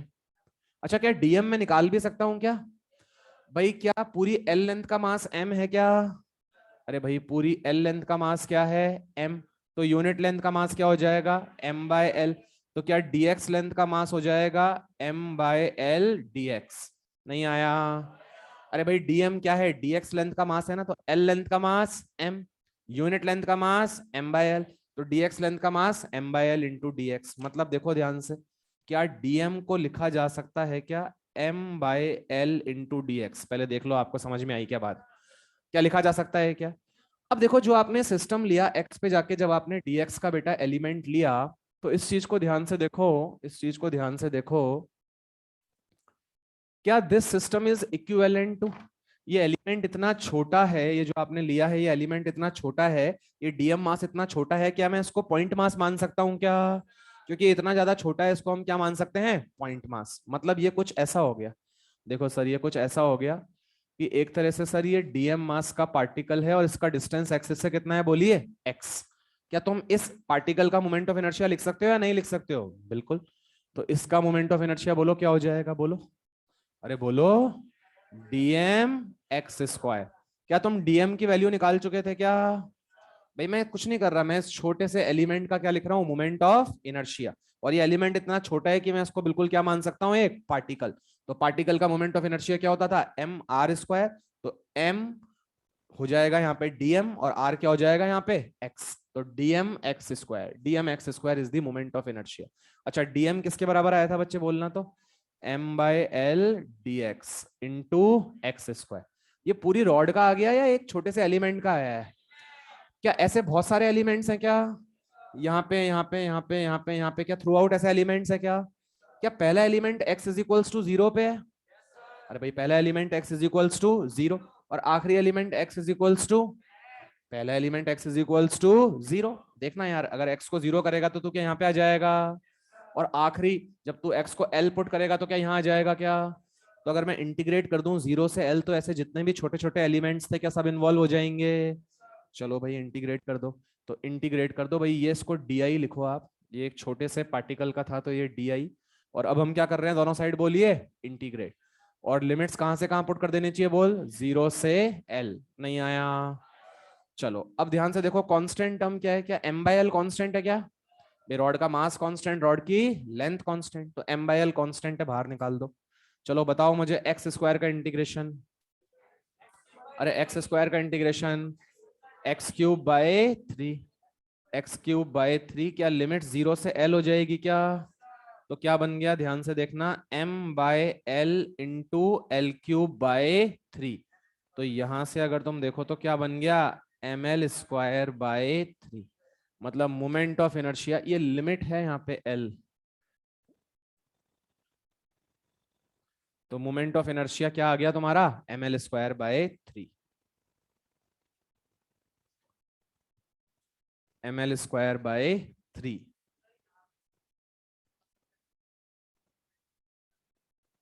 क्या बेटा?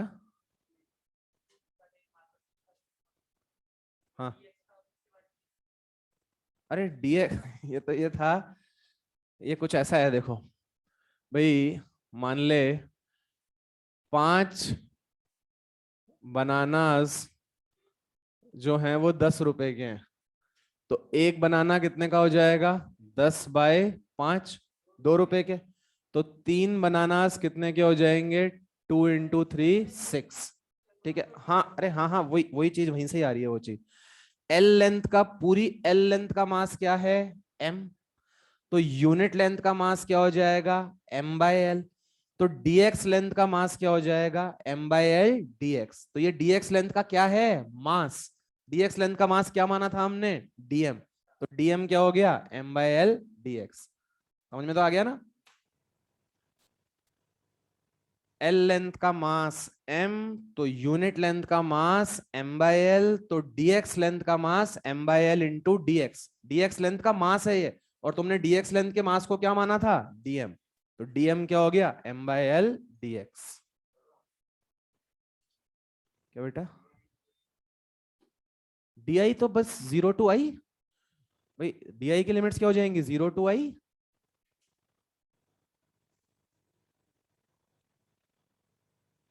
भाई जब तेरा x जीरो होगा, जब तेरा x जीरो होगा मतलब कोई भी पार्टिकल नहीं है, या जो पार्टिकल है वो काय पे है, एक्सिस पे, तो आई क्या हो जाएगा, जीरो। तो जीरो टू आई पुट कर दे, लिमिट्स करनी हो तो। तुम्हें समझ में आ रहा है? अब ये बिल्कुल टिप्स पे हो जाना चाहिए। क्या फॉर्मूला होता है, ml²/3। अब देखो सेकंड केस क्या बनेगा इसमें, हो गया, कॉपी हो गया, हटा दूं? हम्म? सबको प्रूफ कीजिएगा, सबको प्रूफ कर सकता हूं मैं, लेकिन जरूरत नहीं है, ठीक है? तो हर चीज को प्रूफ किया जा सकता है अगर समझ के करें तो। चलिए ध्यान से देखिए, हम रॉड देख रहे थे, रॉड का बी लिखो, आई about an axis passing through centre. थोड़ी स्पीड बढ़ाओ भाई, बहुत सारे केसेस हैं, अगर ऐसे ही चलते रहे तो बहुत टाइम लग जाएगा। आई अबाउट एन एक्सिस पासिंग, ये सारी बातें रॉड के लिए हो रही हैं। रॉड में हमने ए पढ़ा, फिर अब बी पढ़ रहे हैं। I about an axis passing through its centre and perpendicular to its length. I about an axis passing through its centre and perpendicular to its length. ऐसी एक्सिस के अबाउट आई जो सेंटर से पास कर रहा है और इसकी लेंथ के क्या है, परपेंडिकुलर। मतलब इस एक्सिस के अबाउट में क्या पूछ रहा हूं तुमसे, आई। ठीक है, अब ध्यान से देखो, अगेन इसको वापस से हम डिराइव कर सकते हैं, कोई दिक्कत नहीं है। वही मैं एक्स पे जाके क्या डीएक्स का एलिमेंट ले लूंगा क्या, सेम बिल्कुल एक्स पे जाके डीएक्स का एलिमेंट ले लेंगे। अब तू खुद बुद्धि लगा के सोच, एक्स पे जाके तू डीएक्स का एलिमेंट ले लेगा, इस बार लिमिट्स कहां से कहां पुट करनी चाहिए थी, जीरो से l/2। तो जीरो से l/2 करेगा तो जो है सिर्फ आधी रॉड आई, ये बात जो है बची हुई आधी रॉड, क्या इंटू टू कर दें क्या?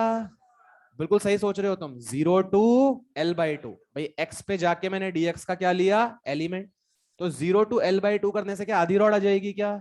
अरे जितना इस आधी रॉड का होगा क्या उतना ही इसका भी होगा क्या, इंटू क्या कर देंगे, टू। या फिर तुम क्या कर सकते थे, लिमिट सोच, क्या मैं -l/2 से +l/2 कर सकता था क्या? भाई तूने x पे जाके dx का क्या लिया था, एलिमेंट। तो यहाँ पे तेरा x क्या था, जीरो, तू यहां से x मेजर कर रहा है, तो भाई यहाँ पे x क्या हो जाएगा, -l/2, यहाँ क्या हो जाएगा, +l/2। नहीं आया? तो भाई या तो तुम लिमिट जीरो टू l/2 करके टू से क्या कर दो, मल्टीप्लाई, या फिर तुम लिमिट्स क्या पुट कर दो, -l/2 से +l/2। और या फिर अगर और तुम्हें बढ़िया काम करना है, क्या हम इसका फॉर्मूला जानते हैं क्या, क्या ml²/3 होता है क्या? तो ध्यान से देख, ये आधी रॉड है, आधी रॉड मतलब इसका मास कितना, अरे यार आधी रॉड है तो इसका मास कितना, आधा। क्या m/2, मतलब मुझे क्या लग रहा है, मुझे ऐसा लग रहा है कि देखो सर, ये एक m/2 मास की क्या है, रॉड, और इसकी लेंथ कितनी है बेटा, बोल। क्या इस रॉड की लेंथ l/2 है क्या? नहीं आ रहा। अरे भाई ये रॉड तो आधी रॉड, तो आधी रॉड का मास भी क्या होगा, आधा। लेंथ क्या होगी, l/2। तो भाई एक तरह से तुम्हारे को दे रखा है कि एक m/2 मास की रॉड है जिसकी लेंथ क्या है, l/2। इसका तो मोमेंट ऑफ इनर्शिया लिखो, क्या लिख सकते हो क्या? क्या फॉर्मूला होता था, ml²/3। ml²/3, तो इसका मास m है या m/2 है, तो m/2 l², इसकी लेंथ l है या l/2 है, l/2, l/2 का स्क्वायर बाय 3। नहीं आया? ध्यान से देखना, आई कितना निकल के आ गया, देखना तो, ml², ये कितना बन गया, 4, 4 × 3 12, 12 × 2 24। अच्छा ध्यान से देख, क्या ये आधी रॉड का आया है क्या? क्या ऐसे ही इसका भी निकालेगा क्या? क्या इंटू टू कर दूं क्या? इंटू टू कर दूंगा तो क्या आ जाएगा, ml²/12, ml²/12। नहीं आया? तो ये देखो मैंने जो है जो फर्स्ट फॉर्मूला डिराइव करा था उसकी हेल्प से निकाल दिया। मतलब कैसे भी निकाल लो तुम, अगर तुम लिमिट्स पुट करके निकालना चाहते हो, लिमिट्स पुट करके निकाल लो। फर्स्ट वाले फॉर्मूले को दिमाग में सेट कर रखा है तुमने, तो तुम बोलोगे सर l/2, रॉड का मास m/2, तो m/2 l/2 का स्क्वायर बाय 3, ये तो इस रॉड का आ गया। सिमिलरली ऐसा ही इसका आएगा, क्या आंसर आ जाएगा, ml²/12। सीधे लिख दूं, पक्का? चलो मैं आपके लिए छोड़ देता हूं, अगर जो बच्चे डिराइव करना चाहते हैं तो x पे जाके एक आप dx का क्या लो, एलिमेंट, और फिर आप मोमेंट ऑफ इनर्शिया जब लिखोगे तो इसका मास हो गया dm, डीएम हो जाएगा m/l dx into x square. ये इस छोटे से एलिमेंट का मोमेंट ऑफ इनर्शिया हुआ। लिमिट्स 0 से l/2, तो ये आधी रॉड का आ जाएगा। और मुझे पूरी रॉड का चाहिए तो काय से मल्टीप्लाई कर दूंगा, बोलिए 2 से। ऐसा करने पे करके देख लेना तुम लोग, क्या आ जाएगा, ml²/12। तो ये भी याद हो जाना चाहिए कि भाई रॉड का एक एंड से पास करता है तो क्या होता है, ml²/3। सेंटर से पास करेगी तो क्या होगा, ml²/12। सब ऊपर से जा रहा है। अब ध्यान से देखो, थर्ड इज वेरी सिंपल। अच्छा, ये रॉड जो हम लेके चलेंगे ना, तो ये रॉड हमेशा थिन रॉड है। कैसी रॉड है, थिन। भाई जब भी मोटी रॉड होगी ना तो फिर वो सिलेंडर बन जाएगा। भाई अगर रॉड मोटी होगी तो फिर वो क्या बन जाएगा, सिलेंडर। तो हम सिलेंडर अलग से पढ़ेंगे। हम ये रॉड को क्या मान के चलते हैं, सेल्फ अंडरस्टूड है। कैसी रॉड है, थिन। तो भाई अब थर्ड केस देख। थर्ड केस, ये हमारी रॉड मतलब बहुत बहुत थिन है ये रॉड, और ये हमारी एक्सिस। सोच आई क्या हो जाएगा, सोच आई क्या हो जाएगा। अरे इसमें भी सोचना पड़ेगा क्या, क्या हो जाएगा, 0। तो C along the rod, I about an axis which is along the rod, along the rod 0 हो जाएगा, बिकॉज हम रॉड को क्या मान के चलेंगे, थिन। तो है बेटा, समझा। हाँ बिल्कुल, बहुत थिन, जैसे डीएम होता है वैसे ही, जैसे एरिया इसका ए की जगह डी है। ठीक है, हाँ वायर, वायर ही है, वायर ही है। ठीक है, वायर ही है, इसको वायर ही बोल सकते हो आप। तो this is a thin wire. तो इसका अलोंग दी एक्सिस या along the wire moment of inertia क्या हो जाएगा, 0। चलो और देखो डी। अब देखो और इसमें क्या हम कर सकते थे, मान ले ये एक्सिस, लास्ट टाइम मैंने रॉड को एंड से तो पास कराया था, लेकिन वो एक्सिस के क्या परपेंडिकुलर थी क्या। लास्ट टाइम याद कर, जो तूने केस लिया था, क्या जो है एक्सिस रॉड के एक एंड से पास कर रही थी, लेकिन क्या वो उसकी लेंथ के परपेंडिकुलर थी क्या। इस बार मैं कह रहा हूं परपेंडिकुलर नहीं है, कुछ थीटा एंगल बनाया। अरे तुमने ये पढ़ लिया भाई नालायकों, ये पढ़ा नहीं पढ़ा तुमने। इसका आंसर क्या आया था, ml²/3। अब मैंने बोल दिया कि रॉड एक्सिस से कितना एंगल बना रही है, थीटा। अब देख इसका भी तू शॉर्ट ट्रिक समझ, थीटा एंगल बना रही है। ध्यान से देख, अगर ये लेंथ l है तो क्या ये l cos थीटा होगा, और क्या ये l sin थीटा होगा। सोच, ये जो l cos थीटा वाला है, क्या ये रॉड के अलोंग आ गया क्या, l cos थीटा वाला क्या रॉड के अलोंग आ गया, अलोंग आ गया मतलब। और l sin थीटा वाला क्या रॉड के परपेंडिकुलर है क्या।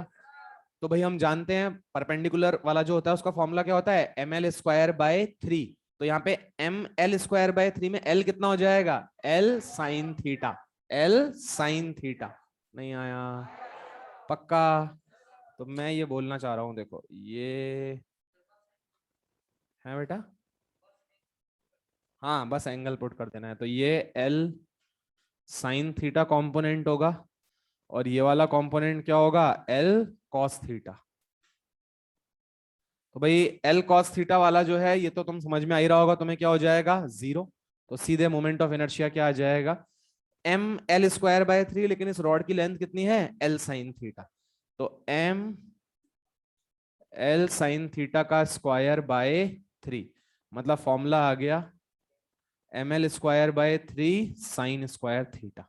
मतलब जो फॉर्मूला था उसमें क्या एक साइन स्क्वायर थीटा और एक्स्ट्रा ऐड हो गया क्या। तो ml²/3 sin स्क्वायर थीटा। और तुम इससे वेरीफाई कर सकते हो तुम्हारा फर्स्ट केस। फर्स्ट केस के अंदर बच्चे क्या थीटा 90 था क्या, फर्स्ट केस में क्या थीटा तुम्हारा 90 था क्या। चेक करना, तो थीटा को 90 पुट कर क्या वेरीफाई हो रहा है। भाई हमने क्या फॉर्मूला डिराइव कर लिया, अगर एक्सिस के साथ रॉड थीटा एंगल बनाती है तो ये फॉर्मूला होता है। तो भाई फर्स्ट केस में एक्सिस के साथ रॉड कितना एंगल बना रही थी, 90। साइन 90 कितना, 1। क्या आ गया, ml²/3। पक्का। अब रॉड को बिल्कुल टिप्स पे कर लो, मतलब बिल्कुल याद कर लो, तुम एक एक चीज घोट लो बिल्कुल। रात को भी कोई पूछे तो हमें पता होना चाहिए। एंड के अबाउट पर, परपेंडिकुलर तो है ही, एंड के अबाउट ml²/3। सेंटर के about ml²/12। Along the rod, along the rod 0। और अगर एक्सिस रॉड से कुछ थीटा एंगल बनाएगी, ml²/3 साइन स्क्वायर थीटा। रटने में तो गजब एक्सपर्ट हो, मतलब बिल्कुल तोते की तरह रट लेते हो बिल्कुल।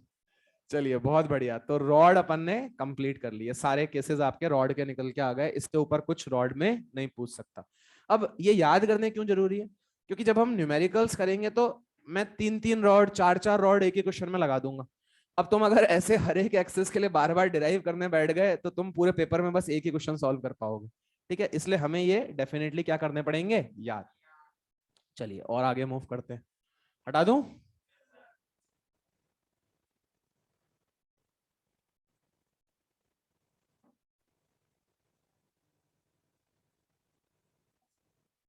चलो नेक्स्ट लेते हैं रिंग। लिखो नेक्स्ट रिंग।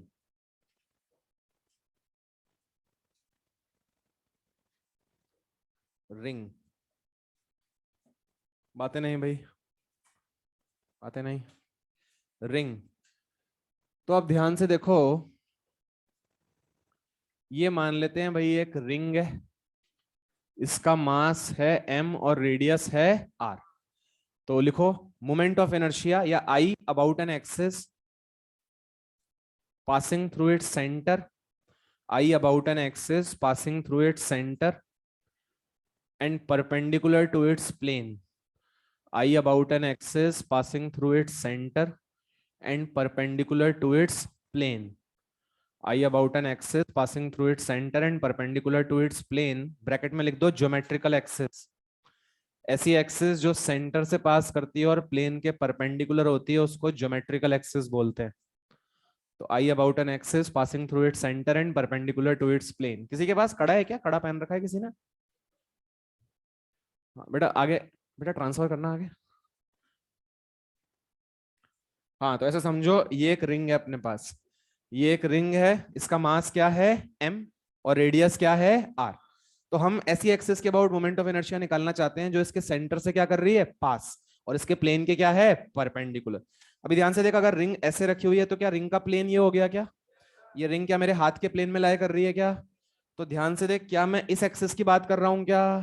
अरे बोलो भाई, क्या मैं इस एक्सिस की बात कर रहा हूं? सेंटर से पास कर रही है और प्लेन के क्या है, परपेंडिकुलर। अभी मान ले मैं रिंग को बोर्ड के प्लेन में ले जाता हूं। किस प्लेन में ले जाता हूं? बोर्ड के प्लेन। तो ये रिंग अभी क्या बोर्ड के प्लेन में आ गई? मतलब क्या मैं इस एक्सिस की बात कर रहा हूं क्या? इसके सेंटर से पास कर रही है और प्लेन के क्या है, परपेंडिकुलर। अब इसको डिराइव करना मतलब बिना पेन चलाए डिराइव होना चाहिए। रिंग का मास क्या है, m, और मुझे इसका मोमेंट ऑफ इनर्शिया निकालना है, इसका रेडियस क्या है, r। अब तू सोच, ध्यान से देखना, ध्यान से सब जने फोकस करो, ये तुम्हारी एक्सिस है। सोच इस रिंग पे जितने भी पार्टिकल्स होंगे, तू सारे छोटे छोटे पार्टिकल्स को देख, हर एक पार्टिकल का एक्सिस से डिस्टेंस कितना है? क्या हर एक का आर है क्या? क्या हम किसी एक छोटे से पार्टिकल का लिखें तो क्या डीएम आर स्क्वायर लिख देंगे क्या? भाई मैं किसी भी एक छोटे से पार्टिकल को पकड़ लूं, क्या उसका डीएम आर स्क्वायर होगा? अब ध्यान से देख, क्या आर कांस्टेंट है क्या? क्योंकि हर एक पार्टिकल के लिए डिस्टेंस क्या है, आर। भाई रॉड में क्या था, जैसे जब एक्स आपने लिया था तो एक्स कांस्टेंट नहीं था, एक्सिस से इस वाले एलिमेंट का डिस्टेंस एक्स, तो इसका x1, तो इसका x2। अरे यही तो था, जो बिल्कुल पहला एलिमेंट था वो 0 पे था, जो आखिरी एलिमेंट था वो l पे था। यहाँ पे लेकिन सबसे अच्छी बात यह है कि इस रिंग पे क्या जितने भी पार्टिकल्स हैं सब एक्सिस से r दूरी पे हैं क्या? तो अगर मैं एक एलिमेंट का लिखूं या एक पार्टिकल का लिखूं तो क्या डीएम आर स्क्वायर, क्या उसको इंटीग्रेट कर दूं? अब इंटीग्रेशन में से क्या आर स्क्वायर बाहर निकाल लूं, और इंटीग्रेशन ऑफ डीएम, भाई ऐसे छोटे छोटे एलिमेंट्स का मास जोड़ोगे, डीएम को इंटीग्रेट करोगे, क्या आ जाएगा, एम। भाई इंटीग्रेशन डीएम क्या होता है, एम। अगर हर एक जो है ऐसे छोटे छोटे पार्टिकल सबका मास जोड़ दोगे तो total mass of the ring आ जाएगा। मुझे लगा नहीं तुम्हें आया, पक्का? मतलब अगर मुझे देखो ध्यान से, ये एक्सिस है, क्या मैं इसी एक्सिस की बात कर रहा हूं क्या? एक्सिस सेंटर से पास कर रही है और प्लेन से क्या, प्लेन के क्या है, परपेंडिकुलर। तो देखो मैंने छोटा सा एलिमेंट ले लिया, मैंने ये छोटा सा जो है रिंग पे एलिमेंट ले लिया डीएम मास का। अब मैं जब इसका मोमेंट ऑफ इनर्शिया लिखूंगा डीआई, तो मैं लिखूंगा डीएम आर स्क्वायर। देख लो भाई सही लिखा है ना मैंने, डीएम आर स्क्वायर। अब ये तो सर एक एलिमेंट का है, एक पार्टिकल का है, ऐसे बहुत सारे पार्टिकल्स है सर, सबका ऐड करोगे आप, तो बेटा सभी का जब तू करेगा dm1 R square, dm2 R square, dm3 R square, क्या सबका डिस्टेंस तो आर स्क्वायर ही होगा? आर स्क्वायर अगर कॉमन लेके बाहर निकाल दें तो dm1 plus dm2 plus dm3 plus dm4 so on, क्या टोटल मास आ जाएगा क्या? अगर हर एक पार्टिकल का मास ऐड हो जाएगा तो क्या टोटल रिंग का मास आ जाएगा? तो भाई हम इंटीग्रेट कर देते हैं, आर स्क्वायर कॉन्स्टेंट है, बाहर निकाल देते हैं, इंटीग्रेशन डीएम हो जाएगा एम। तो सबसे सिंपल फॉर्मूला आ गया एम आर स्क्वायर, जो बिल्कुल सबको टिप्स पे याद होना चाहिए। ये कौन सी एक्सिस के अबाउट निकल के आया है? Geometrical axis. क्या बोलते हैं इसको? Geometrical axis. ऐसी एक्सिस जो सेंटर से पास कर रही है और प्लेन के क्या है? Perpendicular.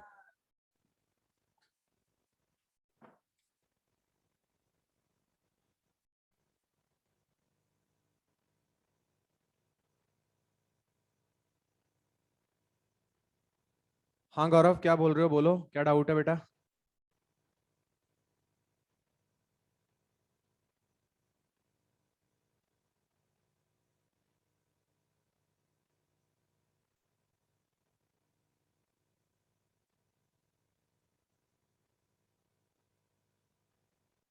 What for the rod made of alloy? बेटा फिर आपको उसका लेमडा का वेरिएशन देना पड़ेगा। भाई आपको ये भी पढ़ा रखा है मैंने, सेंटर ऑफ मास चैप्टर में। आपको याद है हमने लेमडा, सिग्मा और रो पढ़े थे। अभी जो हम पढ़ रहे हैं, क्या मैं इस रॉड को यूनिफॉर्म रॉड लिया था? क्या मैंने यूनिफॉर्म रॉड लिया था। मान लो अब वो बच्चा पूछ रहा है कि सर अगर मान लो ये रॉड किसी अलॉय की बनी होती, मतलब कोई जो है दो तीन मटेरियल से मिलके आपने इसको बनाया होता, तो हो सकता है उसका लैम्डा क्या कर रहा हो? वेरी। ऐसा हो सकता है शुरुआत वाली रॉड क्या हो? हल्की, बाद वाली रॉड क्या हो? भारी। तो भाई तुम याद करो, क्या तुम्हें सेंटर ऑफ मास में पढ़ाया गया था डीएम क्या लैम्डा डीएक्स होता है क्या? और लैम्डा क्या होता है? मास पर यूनिट लेंथ। अभी जो तुम्हें क्वेश्चन मैंने कराया उसमें क्या लैम्डा कांस्टेंट माना है क्या हमने? लैम्डा कांस्टेंट था, मतलब जो आपका यूनिट लेंथ में मास था वो यूनिफॉर्मली क्या था? डिस्ट्रीब्यूटेड। जितना इस रॉड में, जितना इस रॉड की इस यूनिट लेंथ में मास था, क्या उतना ही इसमें भी था क्या? क्या उतना ही इसमें भी था क्या? क्योंकि ये कैसी रॉड थी? यूनिफॉर्म। हाँ, यूनिफॉर्मली डिस्ट्रीब्यूटेड थी। अभी मान ले, अगर देखो मान ले जो है बोल दिया जाए कि रॉड यूनिफॉर्मली डिस्ट्रीब्यूटेड नहीं है, तो जो लैम्डा का दे दिया जाए फंक्शन, लैम्डा किसके बराबर है? एक्स। कौन सी बड़ी बात है हमारे लिए? लैम्डा एक्स के बराबर है, मतलब जैसे जैसे हम आगे जा रहे हैं क्या रॉड भारी होती जा रही है क्या? भाई पहले आप एक्स को जीरो पुट करो, इनिशियली लैम्डा क्या आ जाएगा? जीरो। मतलब जब आपकी लेंथ जीरो थी तो जो है मास पर यूनिट लेंथ क्या था? जीरो। वो तो लॉजिकल है। एक्स को वन पुट करो, क्या लैम्डा वन आ जाएगा? मतलब जब हम रॉड पे 1 मीटर पे चले गए तो क्या लैम्डा वन है? लैम्डा वन मतलब यूनिट लेंथ का मास कितना है? वन। फिर तुम x is equals to two पे जाओ, x is equals to two पे जाओगे तो क्या लैम्डा टू है? मतलब x is equals to two पे जब हम गए तो वहां पे जो यूनिट लेंथ है उसका मास वन है या टू है? टू। अब अगर मुझे सपोज करो ऐसी रॉड का मोमेंट ऑफ इनर्शिया निकालना होता, कौन सी बड़ी बात है? भाई अब देखो ध्यान से, आप सेम कंसेप्ट सेम, ये आपकी अगर रॉड, तो बेटा मैंने ये छोटा सा एलिमेंट ले लिया, कितने डिस्टेंस पे बोलिए? x। क्या इस एलिमेंट की लेंथ में dx ले लूं क्या? तो इसका मास dm क्या हो जाएगा? Lambda dx। और लेमडा तुम्हें गिवन है, लेमडा क्वेश्चन में कितना गिवन होगा? x। तो इसका मास क्या x dx हो जाएगा क्या? कोई दिक्कत नहीं है, मास क्या हो गया? x dx। पहले तुम्हारा क्या dm कांस्टेंट आया था क्या? इस बार dm कांस्टेंट नहीं आ रहा, मतलब अलग अलग छोटे छोटे जो एलिमेंट्स होंगे उनके मास भी क्या होंगे? अलग अलग। नहीं आ रहा भाई, जो छोटे छोटे मास होंगे क्या उनके सबके मास अलग अलग होंगे या नहीं होंगे? होंगे। बस अब आप इसका लिख के क्या कर दो? इंटीग्रेट। आप लिखो इसका मोमेंट ऑफ इनर्शिया डी क्या हो जाएगा? डी क्या हो जाएगा? Dm into x square. बोलो डीएम कितना? डीएम कितना? X dx. डीएम कितना हो गया? X dx into x square. समझ में आया? अब क्या इसको इंटीग्रेट कर दूं? क्या एक्स की लिमिट जीरो से एल पुट कर दूं? जो निकल के आएगा निकल के आ जाएगा। क्या बात समझ में आ गई? इस तरह से कर लेंगे। चलिए, नहीं नहीं इसकी जरूरत नहीं है, हमारे कोर्स में यूनिफॉर्म ही है, किसी ने पूछा था इसलिए बताया। ठीक है, हमें जरूरत नहीं है इसकी, हमसे कोई नहीं पूछ रहा है, 100% कोई नहीं पूछ रहा हमसे। लेकिन अगर पूछ ले तो मतलब मैं आपको ये बताना चाह रहा था कि आपने पढ़ रखा है, आप अगर थोड़ी सी बुद्धि रखते हो तो आप निकाल सकते हो, but there is no need. अच्छा अब देखो इस रिंग में क्या इंटरेस्टिंग केस बन जाते हैं।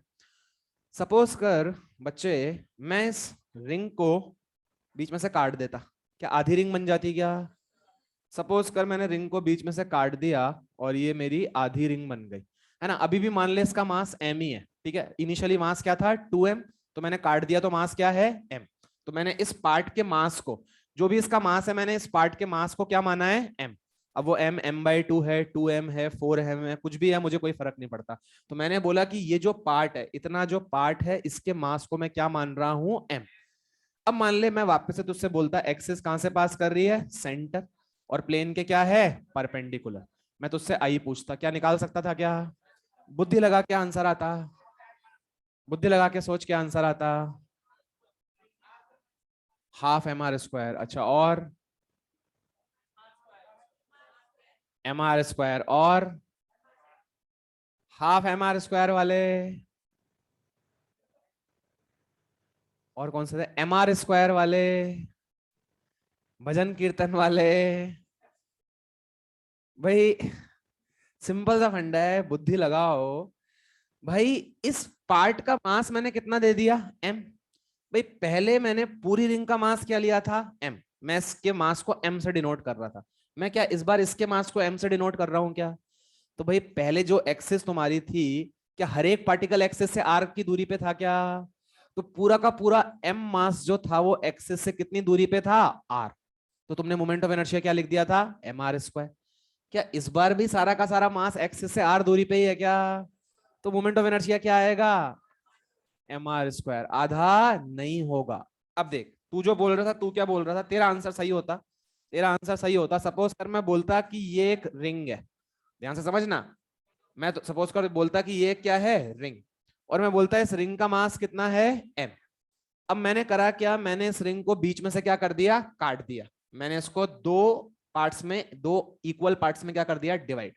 तो बच्चे क्या ये बन जाएगा क्या? और अब मैं तुमसे मोमेंट ऑफ इनर्शिया पूछता, क्या आंसर आता, क्या आंसर आता? कुछ समझ में नहीं आ रहा सर हमें, क्या आता? क्या m/2r² आता क्या? क्योंकि इसका मास कितना हो जाता, m/2। मतलब मैं तुम्हें समझाने की कोशिश कर रहा हूं कि जो भी पार्ट है ना, आधी रिंग, पूरी रिंग, क्वार्टर रिंग, 3/4 रिंग, जो है 2/3 रिंग, 2/5 रिंग, कोई सी भी रिंग हो, हम क्या उसका मास लेना है क्या हमें? और उसको कैसे मल्टीप्लाई करना है, r²। क्योंकि देखो सिंपल सा फंडा है यार, रिंग चाहे तुम पूरी लो, आधी लो, कैसी भी लो, रिंग में अगर तुम ज्योमेट्रिकल एक्सिस की बात करोगे तो क्या हर एक पार्टिकल एक्सिस से r दूरी पे है क्या? हर एक पार्टिकल एक्सिस से कितनी दूरी पे है, r।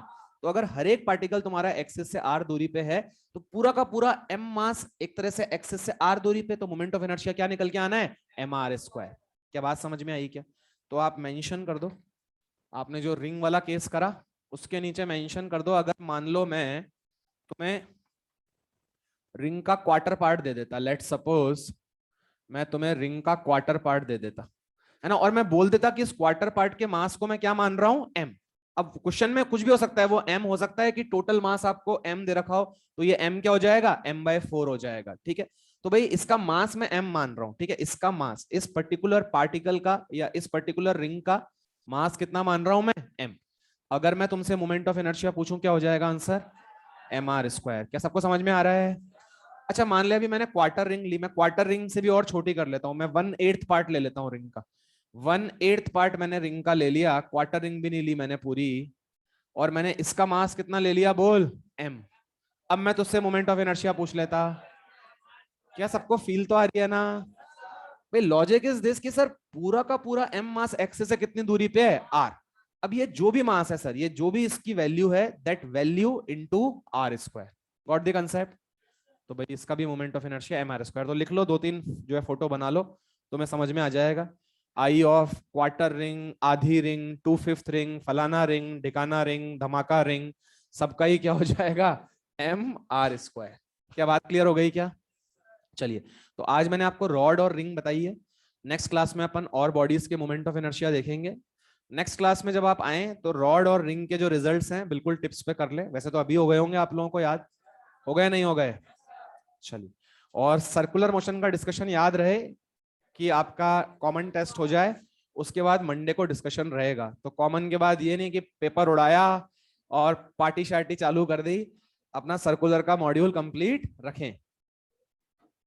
ओके बच्चों, बाय बाय, राधे राधे।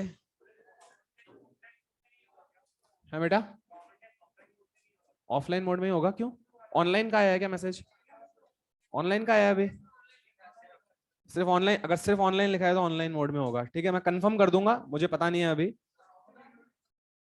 है ऑफलाइन में, मैं कंफर्म करके बता दूंगा आपको, ठीक है।